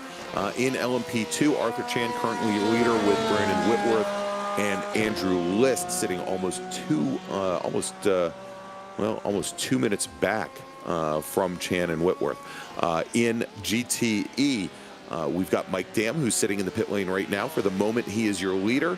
We'll see as Elvis Rankin starts to make his way around onto the front straight. He'll be elevated up to the lead here in just a moment. Travis Schwenke running right behind him. Then Robert Hartley, Baron Glover, Andre Saunders, Jennifer McDonald. And then in GT3, our current leader is Randall McGrew in the number 67 Mercedes. There is Randall with Evan Peichel and Kyle Burney currently running second and third, just a little bit further back there, and running nose to tail. Then we've got Jason Burney running in fourth, Kevin Carlisle, Bobby Childs rounding out the top six. Kyle Burney flashing the lights there at Peichel or at the camera, either one, as he goes down the straightaway. He's saying hello to us, Larry, you know it. Probably not, but we'll like to think that he is. Exactly. These two are going to have to work together to try and catch McGrew and do a little leapfrogging down some of the straightaways, or maybe it's like Spec Miata and they'll just bump draft all the way down the straightaways. Yeah, well, you know, I was at VIR this past weekend, and I for the first time ever, I saw bump drafting through South Bend, which was sure was just. It was more exciting for the lead car than it was for me, but maybe just barely. Yeah, no thanks. No, that's not the place I want to be. But say, if I can think of one corner in North America, I don't want to bump draft. That might be it. Yeah, just past the apex, 3 laps in a row. So I know it wasn't just the case of letting the guy know he was there. All right, so as we have our second and third place runners right now, Peichel and Burney making their way out of Mulsanne, and they're making their way down to Indianapolis now here. We'll see if they can get up any closer. We were watching this battle a little bit earlier with Bobby Childs in the Lamborghini, and then the Ferrari of, or probably the Ferrari of Childs and the Lamborghini of Peyton. They swapped positions from the last time that we saw them. Peyton had been running in 6th. That position now belongs to Bobby Childs with the Bull, with the Lamborghini now sitting right behind that Ferrari. Chase down Kevin Carlisle for that 5th spot if they can. He's only about 3 seconds up the road, a little less than. Enough that they could sniff the back of Carlisle's Lamborghini. Yeah, and Carlisle doesn't have the benefit of a draft ahead of him. Next closest driver is Jason Burney in the Mercedes, and he's almost 8 seconds up the road from Kevin Carlisle. Carlisle might be a sitting duck if Charles and Peyton can work together a little bit on these straightaways. All right, well, Larry, we're just about halfway through this 90-minute endurance race from the Circuit de la Sarthe. Let's take a quick break. Let's thank our sponsors. And so we'll be back here in just a few moments. You are watching the Extreme Motorsports Ricmotech World Challenge presented by Performa Texas Elite Graphics here on Apex Racing TV. We'll be back in just a moment.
Ricmotech, high-performance sim racing equipment. There's only one place to go, Ricmotech.com. All right, we're back with the Extreme Motorsports Ricmotech World Challenge, round 6 from the Circuit de la Sarthe. I'm Greg Ginsburg, and with me, of course, is Larry McLeod. And Larry, we've just been watching this battle for the lead in GTE and probably in GT3. I'll get this right eventually. And big changes here. First off, our leader, Randall McGrew, his 3-second lead that he had coming off the pit lane, it's pretty much gone. But look at this. We've had some issues or dueling course cut penalties, I'm guessing here. We were just as we went to break, we had I think it was Kyle Burney, through the first chicane down the Mulsanne straight, cut the corner, he gets a slowdown, he drops back, and just as you're starting to talk it up as we come out of it, it looks like Michael just did the same thing at the Mulsanne turn at the end of the straightaway, and now these two are going to go back, and they just gave that 3 seconds right back to Randall McGrew. Yeah, exactly. So McGrew with a a little bit of luck there, and maybe a little bit of skill on his side that that he didn't take a course cut, didn't take a penalty for it, as both our two points leaders right now in GT3, both having to make up now all the ground that they had just made up coming out of their first pit stop. Remember, we talked to Kyle Burney at the start of this race. He said the one thing he didn't want to do was to rack up too many of those penalty points, because that'll actually deduct finishing points. When you're in a tied battle right now with 3 races to go, he and Evan Michael both sitting at 138, you can't afford to get that penalty. So, yeah, you get the slowdowns, but those also count for 1 axis, and those start adding up around a 90-minute, 8.5 mile track. Yeah. That could hurt you in the long run. So I'm sure it's going through his mind right now to say, hey, let's not do that again. let's keep the good side of that white line. And we're starting to see both Burney and Pikel starting to toss those cars around, maybe just a little bit more than they were on the previous couple of laps. Now trying to, I guess, exact every last inch that they can on the pavement here to try and make up the ground on McGrew. Oh, and we have an off here. Was that Russ Ruddick that went off? Yeah, with number 64 machine. Or not, I'm sorry, not Russ Ruddick. Yeah, David Payton, sorry. That was Ruddick, that was right near him. David Payton in the number 64 goes off. We had been watching that battle between he and Bobby Childs. Didn't quite get all the way to the wall, but certainly lost a lot of time on his way there. And he's gonna take to the pit lane. Right down to the pits. It's unfortunate. He's in that pretty good battle there for a while. It's going to leave him out of it right now. Leaving Bobby Childs all to himself to now try and catch Kevin Carlisle, and he's awfully close. He's only about a second and a half back now.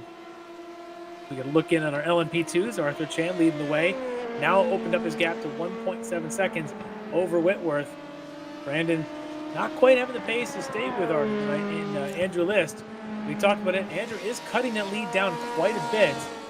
As on the last lap, not sure what was going on there with Arthur, but Andrew List took almost 3 seconds out of Arthur Chan's lead in 1 lap. Yeah, matter of fact, I believe when both Chan and Whitworth had gone in for their pit stops, the margin had been close to 10 seconds back to Andrew List, so he's knocked a lot of time, and you can see him right there. Only a couple car lengths. So what was for a while, it was more or less the Arthur Chan show, and both Whitworth and List were quite a bit further back from our leader. Things have definitely closed up quite a bit. Now, as we mentioned during qualifying, Whitworth was almost a second and a half a lap off of both Chan and List's times. So Whitworth may be the sitting duck here if List can keep the car underneath him. Now, remember, List had some issues early on that he had an off early, and it looked as though he had lost a lot of rear grip from that car. Maybe had dialed out too much rear wing in that car, just did not have a lot of rear grip at all, and looks like he's gotten things a little bit better, more under control now. And he does, and if you're List, you're on a mission. Look at this, he's going to get a draft off of, is that Rankin they're making their way around? That's Mike Dam. That's Mike Dam. Yep, he's going to get the draft off of Dam. It's going to put him well set up to go into this first chicane, only about a second or so behind Whitworth, and Whitworth's on the back of Chan. So List is just flying right now. He will catch Chan by the end of this lap easily, if not even before they get to Indianapolis. Yeah, and just to put things in perspective, the last time by and I know over 8.5 miles, it doesn't sound like a lot, but Andrew List was almost 2 seconds faster than Arthur Chan and Brandon Whitworth on lap 14. In addition to the 3 seconds faster the previous lap. Yes. Let's jump back over to GT3 because we've had a bit of a development there as these two, Kyle Burney and Evan Peichel, are 2 points leaders. Suddenly there's a bit of a shakeup as they come in through Indianapolis. Well, you can get to see the rear end come out from behind Peichel, and so we now have taking over second position. Pardon me, not Peichel having the rear end come out. That was Kyle Burney in the green number 33. Rear end steps out, so Evan Peichel now takes over second position, and he's opened up a pretty big advantage now over the 263, probably over the 33 of Burney. And that's also given our leader, Randall McGrew, a little bit of an opportunity to open up maybe a little bit more ground over those two drivers. Every time McGrew, they start to cut it down, and then between those two guys, Peichel and Burney, they tend to have a little bit of mistake, and McGrew is able to pull ahead just a little bit further. As here you've got our 3 in the lead here in LMP2. The one thing I was going to say about these is having driven the endurance race at Sebring in an LMP2, tires don't last forever. What we found at Sebring is you run essentially 2 tanks of gas through the car, and at the end of that second tank, the tires are really starting to go. Not as bad on tires here, I'm sure. It's just mostly straightaways here, but still, there may be something to the tires on Chan's car versus the tires currently on Andrew List's car, because List is just flying, as you see him now coming up through the Porsche curves and the Corvette curves here at the end of the lap. Our 3 leaders just nose to tail. This looks like he's ready to get by Whitworth and he does. Shake of a hat. He's just next straightaway, and he's going to pop himself out of there. Does not want to lose sight of Arthur Chan. Oh, Arthur Chan, is he? Just takes a wide line as Whitworth goes really wide. Well, Whitworth gets a lot of brake lockup, and he completely blows the Ford chicanes. And so that will move Andrew List, and there we go. There's the replay of it. Just outbraked himself. Maybe watching the mirrors for his teammate a little bit too much there, as Andrew List in the number 61 machine now moves up to second. So drop Whitworth back to third, and you can see now List, he's on a mission here as they try to make their way through traffic. Oh, and it perhaps just the wrong spot coming underneath the Dunlop Bridge. Big slide. He looks like he got a little bit of air wash there behind the Corvette. And this thing just started sliding all over the place on him. So he's lost a little bit of ground, but it's not all lost. He's going to probably use some of the draft off the back of that Corvette here as they start down the Mulsanne Straight. Yeah, and that was Travis Schwenke running second in GTE, trying his best to get out of the way. No, Schwenke does nothing wrong. Schwenke's perfectly fine, holding his line, doing what you're supposed to do, just be consistent. And it's List that you can see the back end starts to go, the front of the hook's under. And again, Schwenke's just saying, what do I have to do? I'm trying to let you by, and List is just sliding along the place. Yeah, Schwenke gave him the opening and just couldn't get the rear end of the car to cooperate with the front end of the car, and off to the grass he went. And so the gains made by Andrew List over the last lap, all for naught, as he is going to have to try and get around his teammate Whitworth once again, and it's allowed Arthur Chan now to open up almost a 2.7 second lead over the 2 drivers from D2D iRacing. Yeah, and List, like you had said, worked so hard to get up there, and kind of throws it all away there in that one spot. But it is a long race, quite the 60 minute out of 90 here, so plenty of time, and still one more pit stop to go, which will really then know what kind of fuel loads everyone has, because at that point they're filling for the finish. But these LMP2s, they pretty much run through a tank of gas in about 30 minutes, so I don't think there was much to spare there. Yeah, so they probably started full and topped it right back off. Yeah. And GT3s, they can go quite a bit longer. As List hopping out. Did he get a slowdown? I think he might have gotten a slowdown penalty, Larry. Oh, yeah, this is see just right now it's pretty clear. Yep, he's trying to just stay out of the draft and just serve his penalty as carefully as possible. There is a strategy to how to serve a slowdown penalty in iRacing, and you don't necessarily just come to a stop and keep going. You want to watch that little timer that says you've got to serve, for example, 1 second in the next 30. You watch that 1 second go to 0.8 and 0.6, and you wait for it to go down, and then once it's served, you punch it, because you don't want to give up everything. Good look at Kevin Carlisle here, chasing down Bobby Childs, who actually looks like Childs has gotten around him. Yeah. Childs was in that battle with Peyton earlier. Now Childs able to get around Kevin Carlisle. And again, that's really good news for the leader in class, McGrew, who's in that tight battle right now with Carlisle. I'm gonna hop those curbs there for Bobby Childs.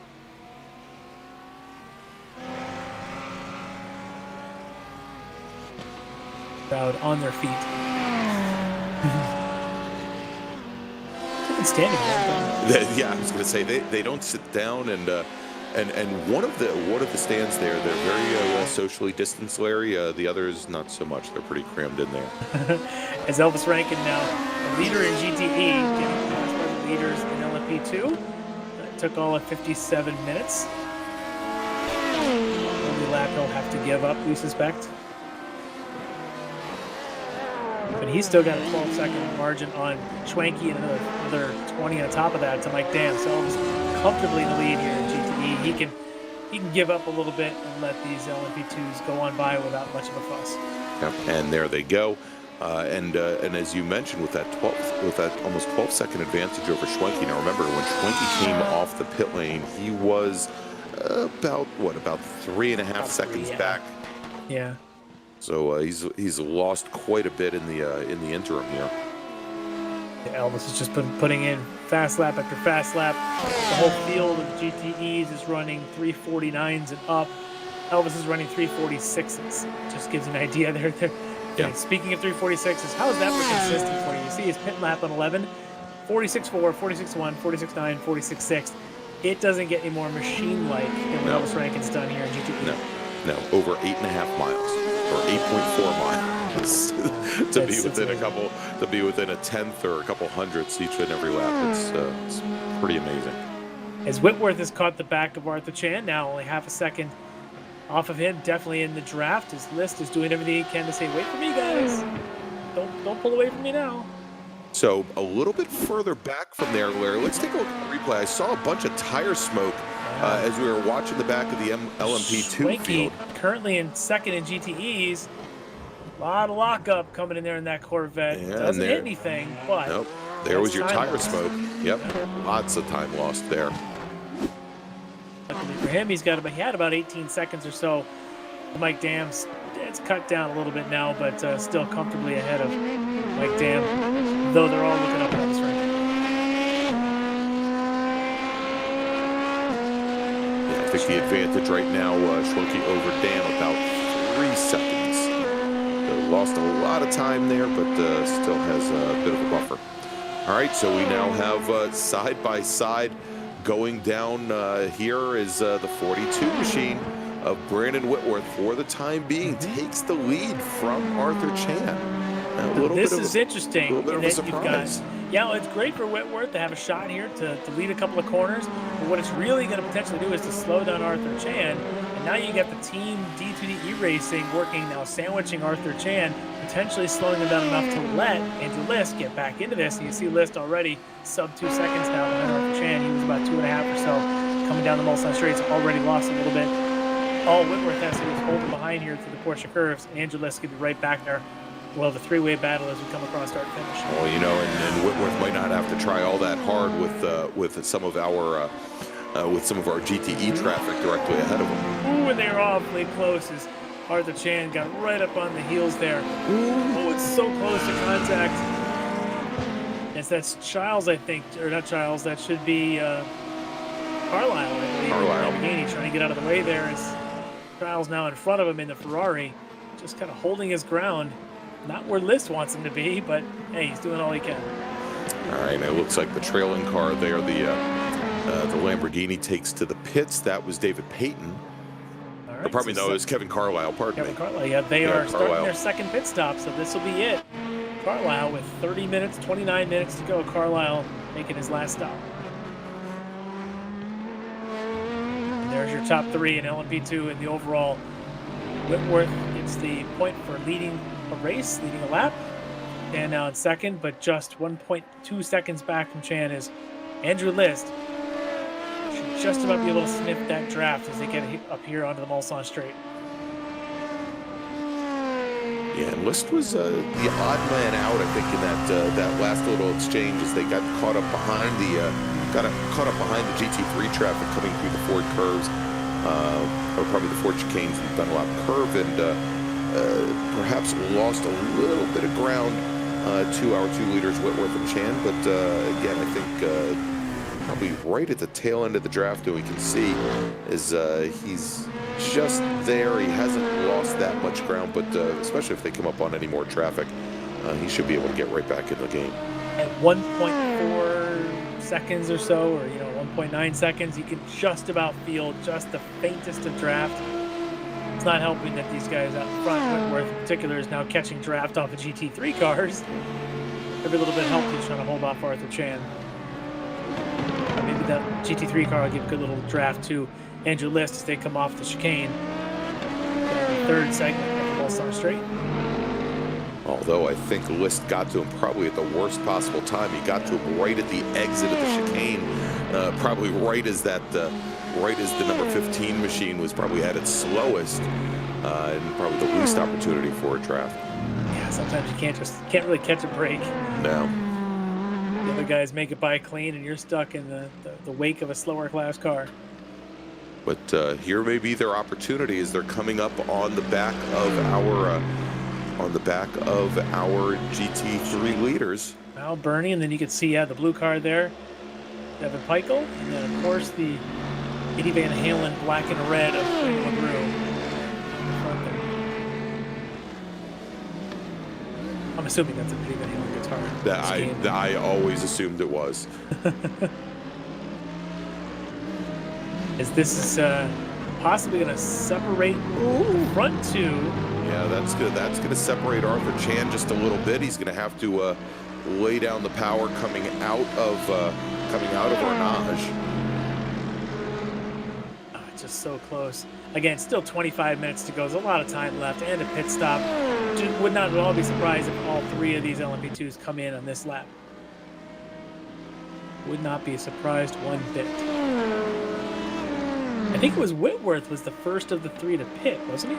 Yeah, he pitted very early. Yeah, so he's been out there the longest. First. Yeah, he pitted, I think, almost 4 laps earlier than the rest of the drivers. Great time to stop right early. now because he's got a 1.5 second gap over Arthur Chan. A great time to dive in. No, let's see. But Chan does. Yep, no. There. He takes a wide line. He fools me. List goes into the pits. Behind him looks like McGrew as well. Yeah, McGrew, our leader in GT3, follows him in.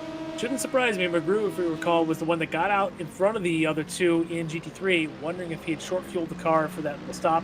Either way, he's got to put enough in to finish the race now. We'll see where it all equals out if Peichel and Bernie are able to catch him here in the pit exchange as we watch Andrew List, first of the LMP2s. And let's start watching for drivers that may take unintended tire changes. Oh, he's a little slow to creep into his pit box. That always takes a little extra time. It's tough to come to that dead stop. All right, looks like Childs has made his way into the pit lane as well. Bobby Childs in his Ferrari.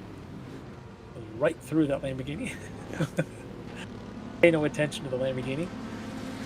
McGrew is out, hopefully fueled for about 30 more minutes. You never know, that last lap might make this a 92.5-minute race. That's right. List is in the air. That implies tires, or maybe they always go in the air.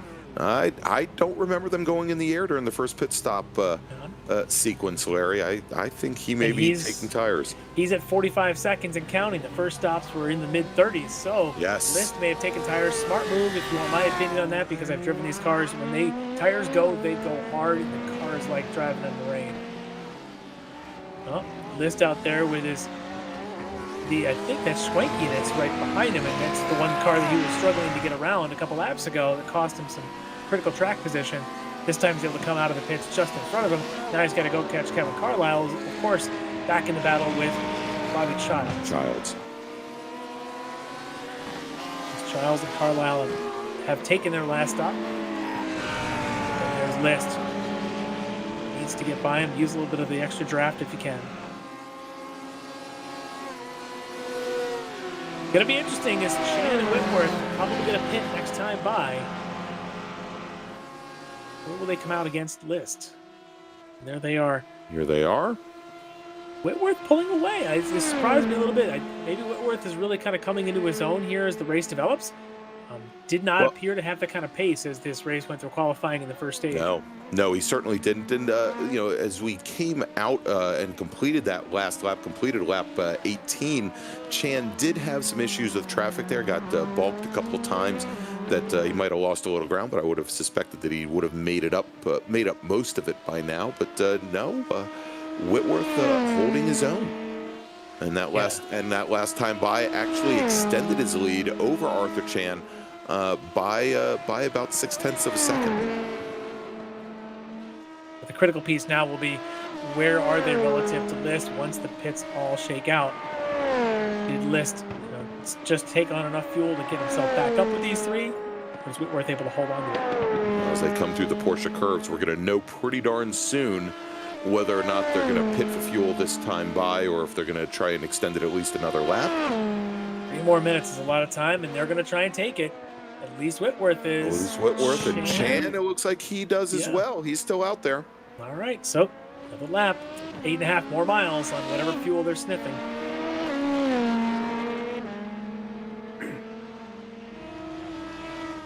Meanwhile, we haven't seen the last stop yet for the front 2 contenders there in GT3, as Evan Peichel and Kyle Burney are still out there. As you can see, Evan now, we'll see if he pulls in here shortly, and he does not. Same thing with Kyle Burney behind him. These two again staying out. We did only see so far McGrew taking his stop to see if Jason Burney comes in. He does not. Looks like that our leader Elvis Rankin in GTE is about to overtake the GT3s. There he is. That is exactly what is about to take place. And he hasn't taken his second stop yet. No, he is not, and currently has almost a 12-second advantage over Travis Schwenke.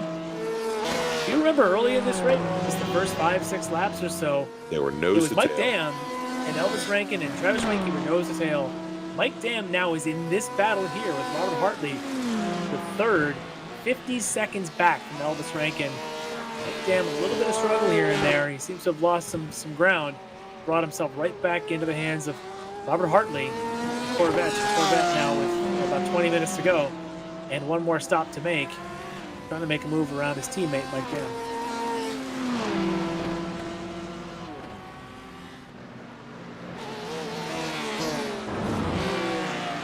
If you're Mike Dam, you need the podium finish. You need these points. After the last round, he definitely needs a points haul. Yeah. Unfortunately for him, he really needed a first place points. He doesn't right now, without a lot of help, isn't probably going to get that. But what he doesn't need is to lose another position to his own teammate. Hartley seems to have gotten himself into a pretty good rhythm here.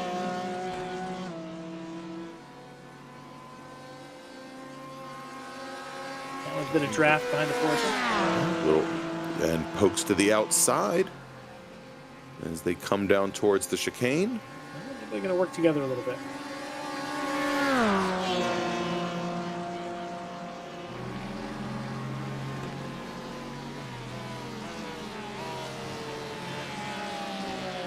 See if they do the same thing here between chicanes. Mike Dan gets a run and gets on by. Use some of that draft. Porsche not always the fastest in a straight line. And I know we have our balance and performance adjustments that are made here within the series, separate from iRacing's own balance and performance, but Porsche not keeping up with the Corvette right now. No, and for that balance of performance, I believe they docked the Porsches. Well, again, I don't see this as being all that much, but 1% of its horsepower total. Okay. Well, that 1% might be what it takes right now. Mike Dam's struggling to stay underneath the rear wing of that CA Corvette as our leaders in LMP2s are in now. It's Whitworth and Chan, nose to tail. They were awfully close together on track, and now they are just back-to-back into the pits. We'll keep our eye on them while we also look for that Andrew balloon. List. We're looking for Andrew List, who's making his way around Indianapolis. He'll be heading up to the Porsche curves in just a moment. Really curious about Shanna Whitworth taking tires or take the gamble. They're now in their pit stops. Whitworth in now for about 12 seconds, about 2 seconds fewer than that for Chan. Remember, the pit stop time for List was just about 47 seconds with that tire change, and it looks like Whitworth not taking tires, Chan not taking tires. So that should give them about a 20-second advantage on the track, but I can tell you Andrew List is flying right now. I'm curious to see what his lap time is going to be. This will be his first flyer lap here after taking those tires.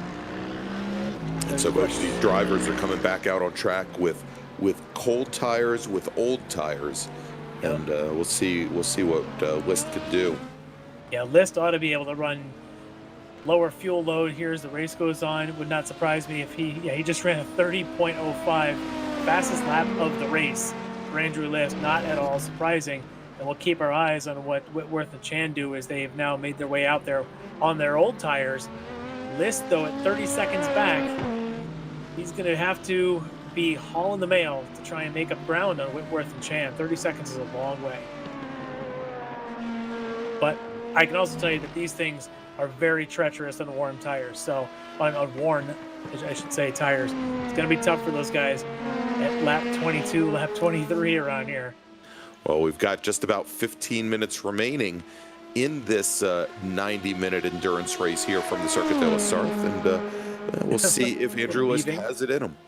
A little weaving for Whitworth down the straightaway. It's not blocking yet, but it was just Not kind of yet. a weave. As Arthur Chan's going to say, enough of that. I'm going to take you going into the chicane. This is what Andrew List needs. That's not what Brandon Whitworth needs. Is he's going to go around into the second chicane.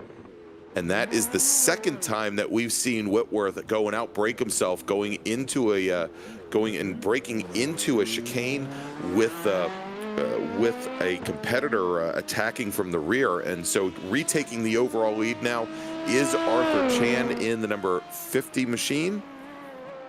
And I mean, this might be an opportunity for List to make up some of that ground. We'll have to see where he is on track right now. There's the number 61 machine. He is still about 17 seconds back from Whitworth at this point. So he's made up about half of the margin to our second place runner, but then it's still another 11 seconds up the road to Arthur Chan.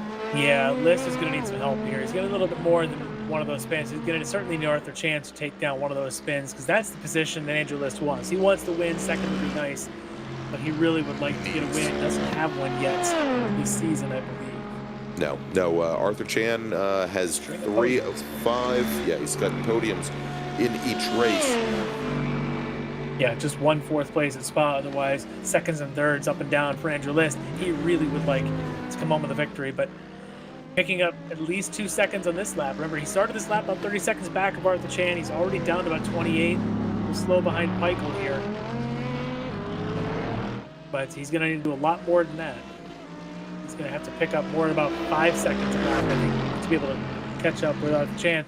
But all it takes is one bad footing for Chan. The problem now, though, for List is Chan doesn't have anybody to push him, to force him into a mistake, now that Whitworth's already had his spin there at the chicane. List is flying. He might be able to turn a 329, although he did have that slow moment there, trailing the GT3 car through that corner, back there through Arnage. These cars, they get faster and faster for about the first, these size of laps, probably about the first 3 laps around this track. These tires get stickier and stickier.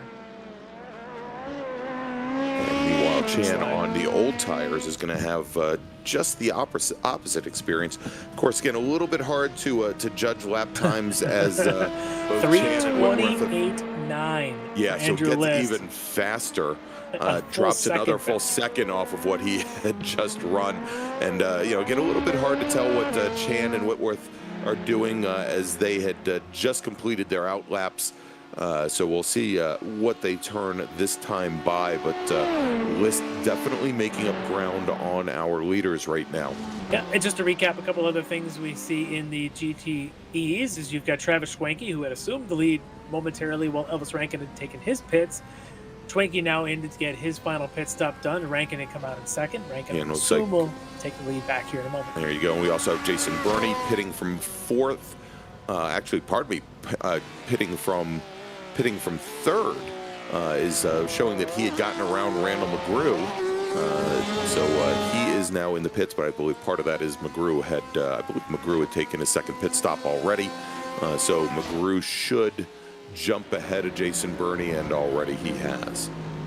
And just a note, Evan Michael and Kyle Burney last time by turned nearly their, in fact, for Kyle Burney, his fastest lap of the race at 3:56. Randall McGrew 3:57.9. So McGrew losing a little ground on lap times, even though he can't see his rivals, he is losing a little bit.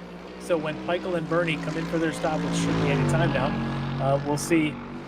Have they? They have not. So when they come in, we'll see where they really stack out. McGrew is just sort of guessing at this point what his margin might be, up or down. All right, Jennifer McDonald and her BMW brings the car into the pits. And this should be her second pit stop, of course. Currently sitting fifth in GTE. Had a unfortunate issue, I guess we'll say, at the first lap that dropped her all the way to the tail end of the field. She's been slowly but surely making her way back up.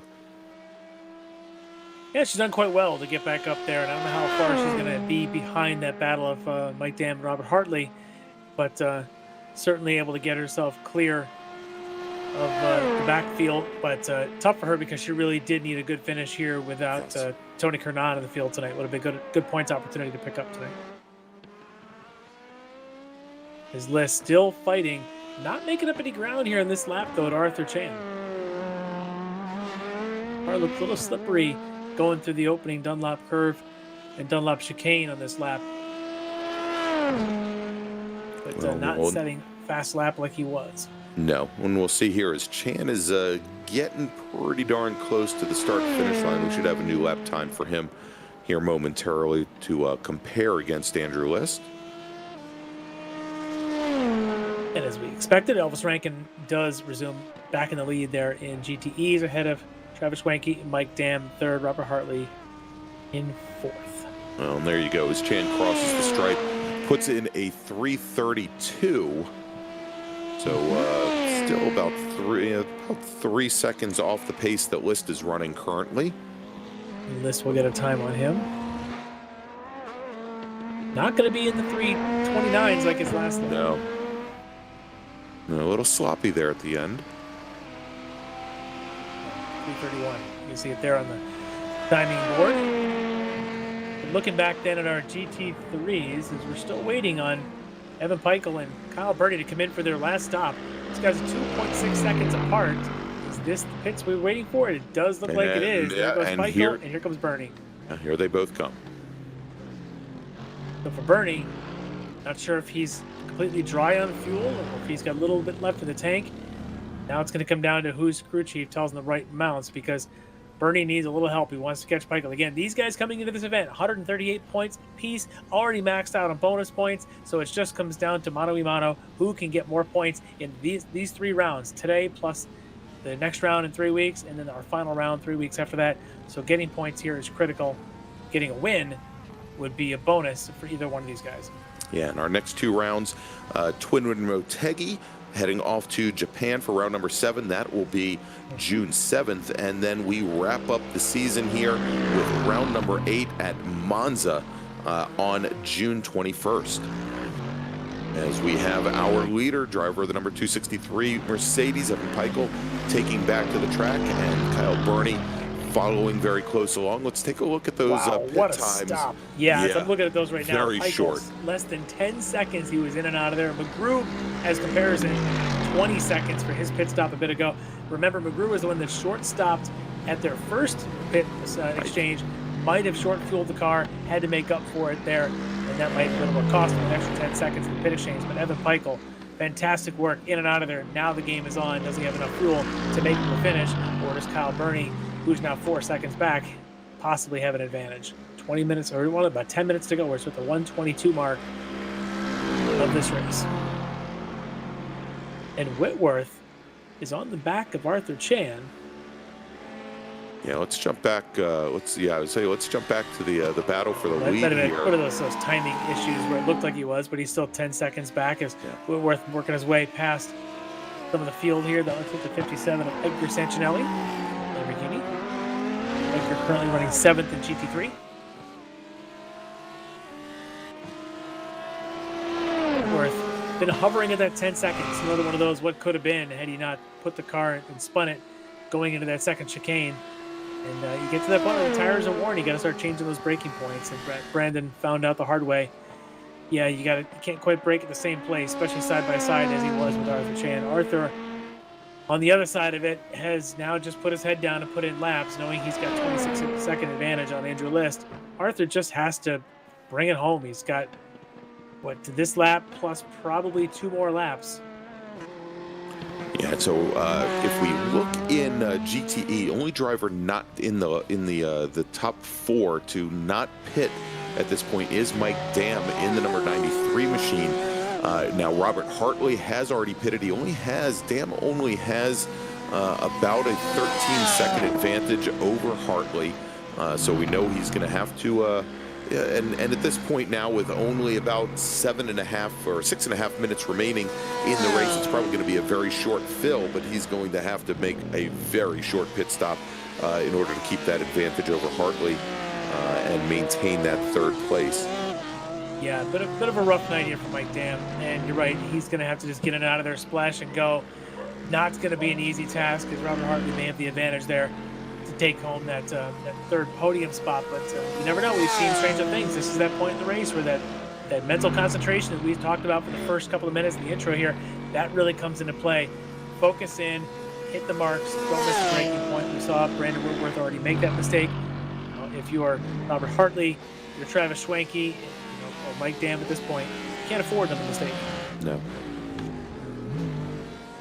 No, if you have another mistake, there is no time literally here to recover, as we have for most of these drivers no more than 1.5 laps to 2 laps remaining in this race. Yeah, it's going to be really close, actually, I think. When Arthur Chan came across start-finish, I want to say there was about 7 minutes to go, and he's turning laps at 3:31. 3:31. So might be right at the mark there when he comes across to not get the extra lap. We'll have to see when he comes across next time by. Is he within 3.5 minutes of 90? Let's get a good look at the back of Jeff Jacobs' car going down the end of the straightaway to the Mulsanne turn.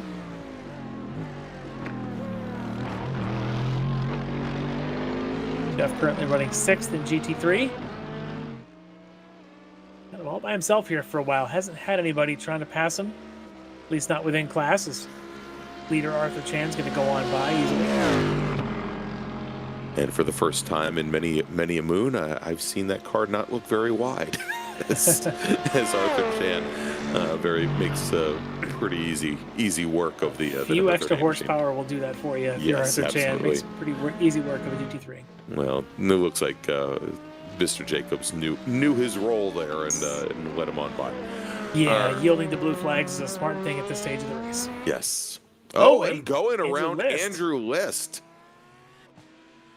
Well, it's not going to change his position, as there's only 3 cars in class, and he was already significantly down. As you see him now coming to the end of Mulsanne Straight, just brakes a little late, and then gets the rear lockup. Yeah, these cars they're actually very difficult to brake. These LMP2 cars are not quite as easy. And high-speed braking is fine. When you go down to things like hairpins or these slow chicanes, where they get a lot of push in them. Yeah, you get all sorts of weird things where the brake bias is just not meant for that. It's meant for the higher speed stuff, and you actually have to, as we talk about with aero cars, it is an aero car. You got to hard on the pedal with your lot of brake pressure, and then release the brakes a little bit as the car slows down. Otherwise, you'll easily get lockup. And we are, Arthur Chang crosses with 3 minutes to go, so I'm guessing this is white flag. Everybody here is Arthur Chan now, 10 seconds ahead of Whitworth, almost 50 seconds ahead of the other rival, Andrew List. Arthur Chan just got to bring it home. About 8 miles to go here around Circuit de la Sarthe.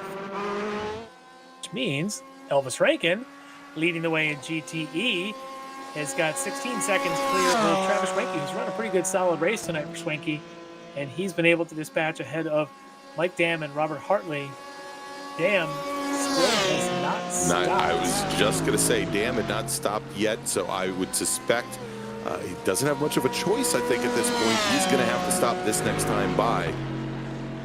If he makes it that far, yeah, you're right. He's starting to wonder whether or not he might be really nursing that car back to the pits now. He's not pulling away from a GT3 like he's supposed to. Enlist pulling into the pits, which is interesting. I don't know if he short-fueled the car and is out of fuel. Well, given the lap times that he was running, it's a possibility. It is possible, yeah. We'll have to keep our eye on that, but at this point he can't do any worse. He's already got third place locked up. There is no fourth place to give. He's going to be in third. But for Mike Dam, he has definitely fallen back. That car might be out of fuel as he's losing ground in GT3 cars. Yeah, you can see here. So the chances of holding off Hartley, I think, are zero. Well, obviously zero now as Hartley passes him on track. Yeah, Dan's just trying to get his way around. I think he's a miscalculation on his fuel load there. I thought maybe he could make it. Doesn't appear he could. Again, kind of gone from bad to worse there for Mike Dam tonight. So the question now is whether, let's take a look where Jennifer McDonald is. She is about 40 seconds back from Dam in her BMW. And at the pace that he is running, and actually we've got the two BMWs, both McDonald and Saunders, nose to tail. And I'm wondering if these two drivers know that they might possibly be battling it out for the last step on the podium. Should be for the. I think it's going to be Schwenke and Hartley on the podium. You're absolutely right. Yeah, you're right. But for Jennifer McDonald, again, she's in that points battle with Tony Kernan, who's not here tonight. Jennifer could use this good fourth place points if she can hold off Saunders and they can catch up to Mike Dam, who I'm suspecting is going to have to come in for a one-lap splash and go. He's not going to be able to limp this around 8 more miles. I can't imagine. I know I'm wrong, as the commentators are always wrong. But he is going to try. Nope, he's called it quits. Yeah, I think he's just going to call it quits at this point. Mike Dam not having the night that he wanted to have. But that will give an opportunity now for Jennifer McDonald and Andre Saunders, both, who should move up to 4th and 5th. There's McDonald with a bit of a wrinkle in the front of her BMW. Well, she's had that from pretty much the beginning of the race, and is the first still 2 corners. Yeah. And so McDonald now passes Mike Dam, as does Andre Saunders. So moving McDonald now up into 4th, Saunders to 5th, drop Mike Dam back to 6th, and Baron Glover, who'd been having some problems on track, may be able to overtake Dam as well. And that's what. There you go, Arthur Chan take the win, and that's what Mike Dam was looking for, was the overall leader, so he could follow him across and not have to take an extra pit stop or an extra lap. So there's Mike Dam locking in 6th place on a one-stop race, not where he wanted to be. But Elvis Rankin, the chief rival to Mike Dam, Elvis Rankin has gone 5 for 5 so far. He's about 3.5 miles away from making it 6 for 6. And there is our GTE, or probably GT3 leader right now. That is Evan Peichel in the number 263 machine. And he's in that battle with Kyle Burney, who's just behind him. He's peeking around the corner there. There you go, the green and black Mercedes AMG. Well, we had talked to him in the outset. He knew this was going to be a strategy race. Just needed to be able to stay close. Somebody had to win it. Somebody had to be in second. So these guys came in tied. And they're going to go away. It's going to look like probably a couple of point advantage for Pikel, who was on pole as well as potentially winning this race.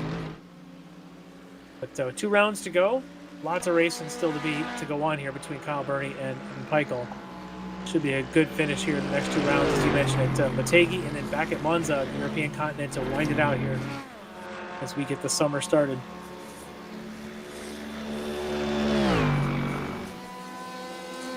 There's Elvis Rankin, led this start, not quite start to finish. Remember, for a few minutes, it was Mike Dale in the lead, and then it was Travis Schwenke in the lead. So, but Elvis Rankin controlling this race, regardless of what the position said. Elvis has just been consistent, start to finish. He's going to come up here for those forward curve chicanes one more time. And take victory number 6 in the GTE class. There he goes onto the front straight, crosses the stripe, and another win for Elvis Rankin.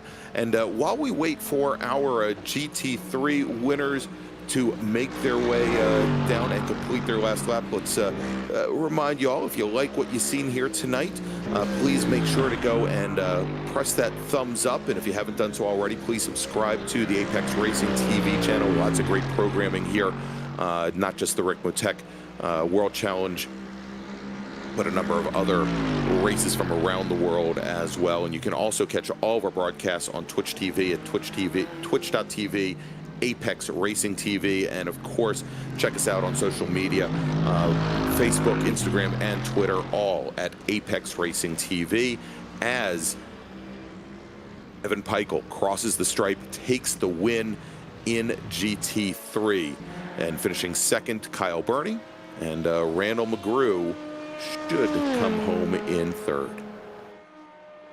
There it is for McGrew. So a good solid finish for McGrew. We talked he needed to get a good finish to stay ahead of Carlisle, who ended up actually out of the race at the end. So good points pick up for him, as that'll firm up our podiums in both classes, finishing up there with McGrew on the podium in GT3.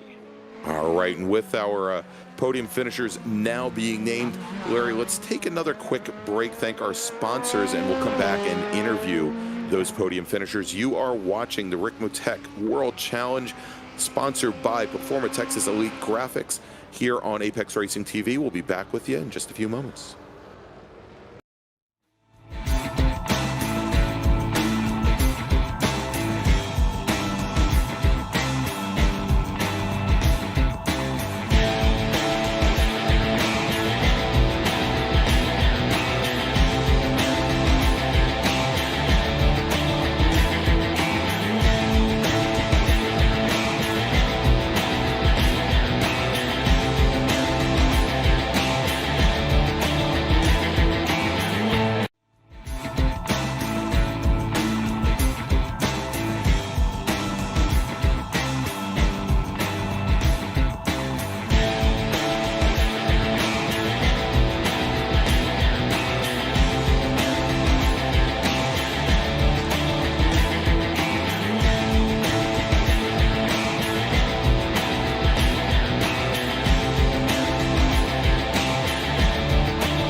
Ricmotech, high-performance sim racing equipment. There's only one place to go, Ricmotech.com. All right, we're back here at the Circuit de la Sarthe for the Extreme Motorsports Ricmotech World Challenge, presented by Performa Texas Elite Graphics. I'm Greg Ginsburg with Larry McLeod, and as always, we want to thank Dennis Branch, sitting back behind the scenes, pressing all the neat buttons. Let's run down our finishers, and then we'll bring them in for some interviews. Taking the win tonight in LMP2 by a margin of over 8 seconds, the Axon Driving Solutions machine of Arthur Chan. Brandon Whitworth finishes second. Andrew List, in what can only be termed as a very challenging evening for that gentleman, in the T2D e-racing machine, finishes in third. Taking the win tonight in GTE for the Apex Racing team in his Porsche 911. 6 in a row now for Elvis Rankin. Travis Schwenke in his Orion Racing Chevy Corvette finishes in third. Robert Hartley, his teammate in the Porsche 911, will finish in third. Jennifer McDonald fourth. Andre Saunders will finish in fifth. And then if we move over to GT3, taking the win in his Aquila Racing Mercedes AMG is Evan Peichel. Kyle Burney in the DNA Motorsports Mercedes will finish in second. Randall McGrew, another Mercedes, this time for Genesis Sim Sport, will finish in third. Jason Burney fourth. Bobby Childs comes in fifth. All right, so Larry, why don't we bring in right now, I believe we've got our three winners. Let's start off with Elvis Rankin from the Apex Racing Team, winner tonight in GTE. Elvis Rankin, welcome to another victory circle. I mean, you're kind of making a habit of this thing, racking up another win. Walk me through a little bit of this extra long race night for you. Yeah, thank you. I'm just trying to make sure I'm consistent. It's 90-minute race. I'm not usually the best at Le Mans, but I could say for the first time I really enjoyed this track. So it was super, super fun. I was just trying to keep the car, avoid the slowdowns. You know, off tracks here are pretty easy to avoid. But yeah, one slowdown, one X, and that is the way to do it. Yeah, you look so consistent as we had seen you coming out of the first pit stop and checking the gap there between yourself and Schwenke behind you. And your lap times were solid on within 3-4 tenths of each other for about 4 straight laps in those 3:46s. Just amazing work tonight. This track, if you didn't think you were comfortable before, it seems like you certainly grew into the comfort zone as this race went on. Yeah, I mean, for some reason, just I was struggling a little bit in practice, and then they did some change sessions. I don't know what the heck happened, but then something just clicked, and I found speed consistency. I wasn't getting off tracks and slow down. So yeah, I think it was paid due for this track for me to finally figure it out. Well, you picked the right time to figure it out there as the race developed, and racking up your 6th win in 6 races. Really great finish for you. Another win for you. So who do you want to thank for the victory tonight? Yeah, for sure. I want to thank Apex Racing Team for everything they've been doing for me. Alex, team owner, thank you to those guys, and all my teammates. Thank you to them. Team sponsors, of course, SDK, Virtual Racing School, Apex Racing Academy, and Simputers. Thank you to those guys for keeping our cars up front in any series we decide to run. I want to thank my mom, my dad, my grandma, my grandpa, and anybody else that supports me in sim racing and on-track racing, and of course Mark from HPP. Thank you to him. I really appreciate everything he's done for me for sim racing. And I want to thank Extreme 99 for putting this league on, and of course the admins of Kevin, Jeff, and Ryan. Those guys just put this whole race on, and of course the league sponsors, Ricmotech. Thank you to them for putting this whole deal on, and then of course you guys, Apex Racing TV, for broadcasting the race, and super excited to be 6 for 6, hoping for the clean slate. Well, you certainly have shown lots of great speed and flexibility between the different types of tracks we run. And I'm looking to see if it's possible to sweep. We'll see if there's a 7 for 7 in your future there in a couple of weeks. So congratulations, Elvis, on another victory, and we'll see you next time out. We'll definitely give it a heck at Twin Ring for sure. Yep. Thanks, Elvis. No worries. All right, that was Elvis Rankin, driver of the number 1 Apex Racing Team Porsche, taking the win tonight in GT3. Let's bring in our next finisher, our next winner, our overall winner tonight, Arthur Chan. Arthur Chan, another victory here in the LMP2 ranks, here at the home of the LMP2 cars. That really kind of came into the groove. But this was an interesting battle between yourself and those two D2DE racers tonight. Why don't you tell me a little bit about your fight with them? Yeah, can you hear me all right? Yeah, you sound great. Okay. Oh, the reason I ask is I am actually my broadband went out today, and I actually did the whole race tethered through my phone. So I'm just Oh my happy gosh. that went. And of course, on my last couple of laps, you just know something bad is going to happen. But thankfully, it lasted all right. Hate to see your Rogers bill at the end of the month. Yeah, the race obviously went really well. I mean, I feel like in my, I guess it's been about 12 years of iRacing now, I feel like this might have been my best race ever. I drove really well. I thought no incidents through the whole race, and I was patient through the whole race. Didn't really get flustered when I lost my position. All 3 of us made a mistake somewhere along the race. First lap, I lost it going into the Mulsanne chicane the first one, and Andrew List took over.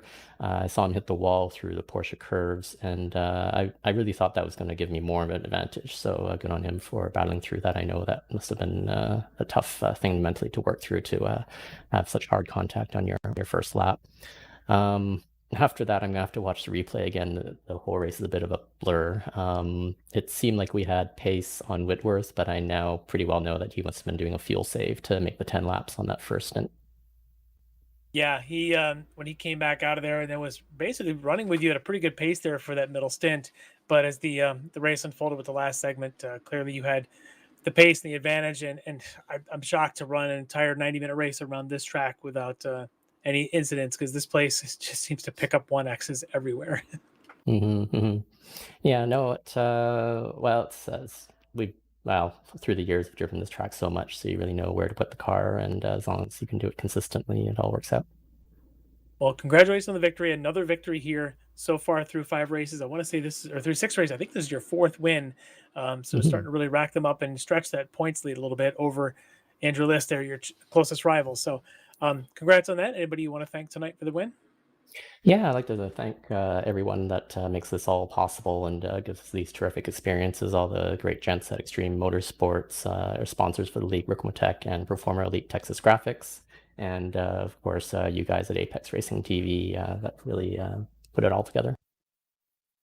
Thank you and congratulations. And we'll take it to Motegi for round 6 in a couple of weeks. Thanks very much. Looking forward to it. Thanks, All right, that was Arthur Chan, driver of the number 50 Axon Driving Solutions LMP2, picks up another win here in the Ricmotech World Challenge. And let's move now over to our GT3 winner, and that's Evan Peichel, driver of the number 263 machine. Well, Evan Peichel, congrats on the win. We talked earlier at the start of this race with Kyle Burney, and he was saying it's going to be kind of a strategy race. You guys kind of came in tied in points, but how much of that strategy included Randall McGrew in the mix for most of that? Well, not a lot of it until he pitted and came out in front of both of us, actually. Then I knew I should just try to save a little bit of fuel behind him, and then I can gain some time on Kyle.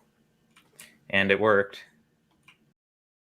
Yeah, it seemed in the final pit stops that kind of really shook out as suddenly Randall had to come in early because, well, he must have short fueled the car for his first stop, but gave you a bit of an advantage with Kyle. But it seemed you guys kept trading slowdown penalties we kept seeing. Is that what we were seeing out there? That's exactly what you were seeing. Yep.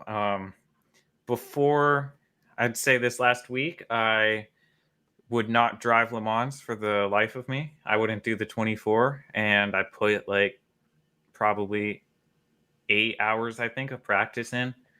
And now I feel like I was just doing something wrong, and this track is actually a lot of fun. Yeah, we showed pretty good pace there tonight. Once you sort out the slowdown penalties and kind of finally got yourself that bit of a couple of second comfortable margin over Kyle, able to bring home the victory here tonight. And in a tight points battle, getting a victory here in round 6, it's got to mean a lot for you going into the final 2. Yeah, it does for sure. I knew that if I could get away with the win in this race, I would be a lot better off because I'd be in a little bit of a points lead for the next 2. But I still got to keep it up with practicing and holding good pace.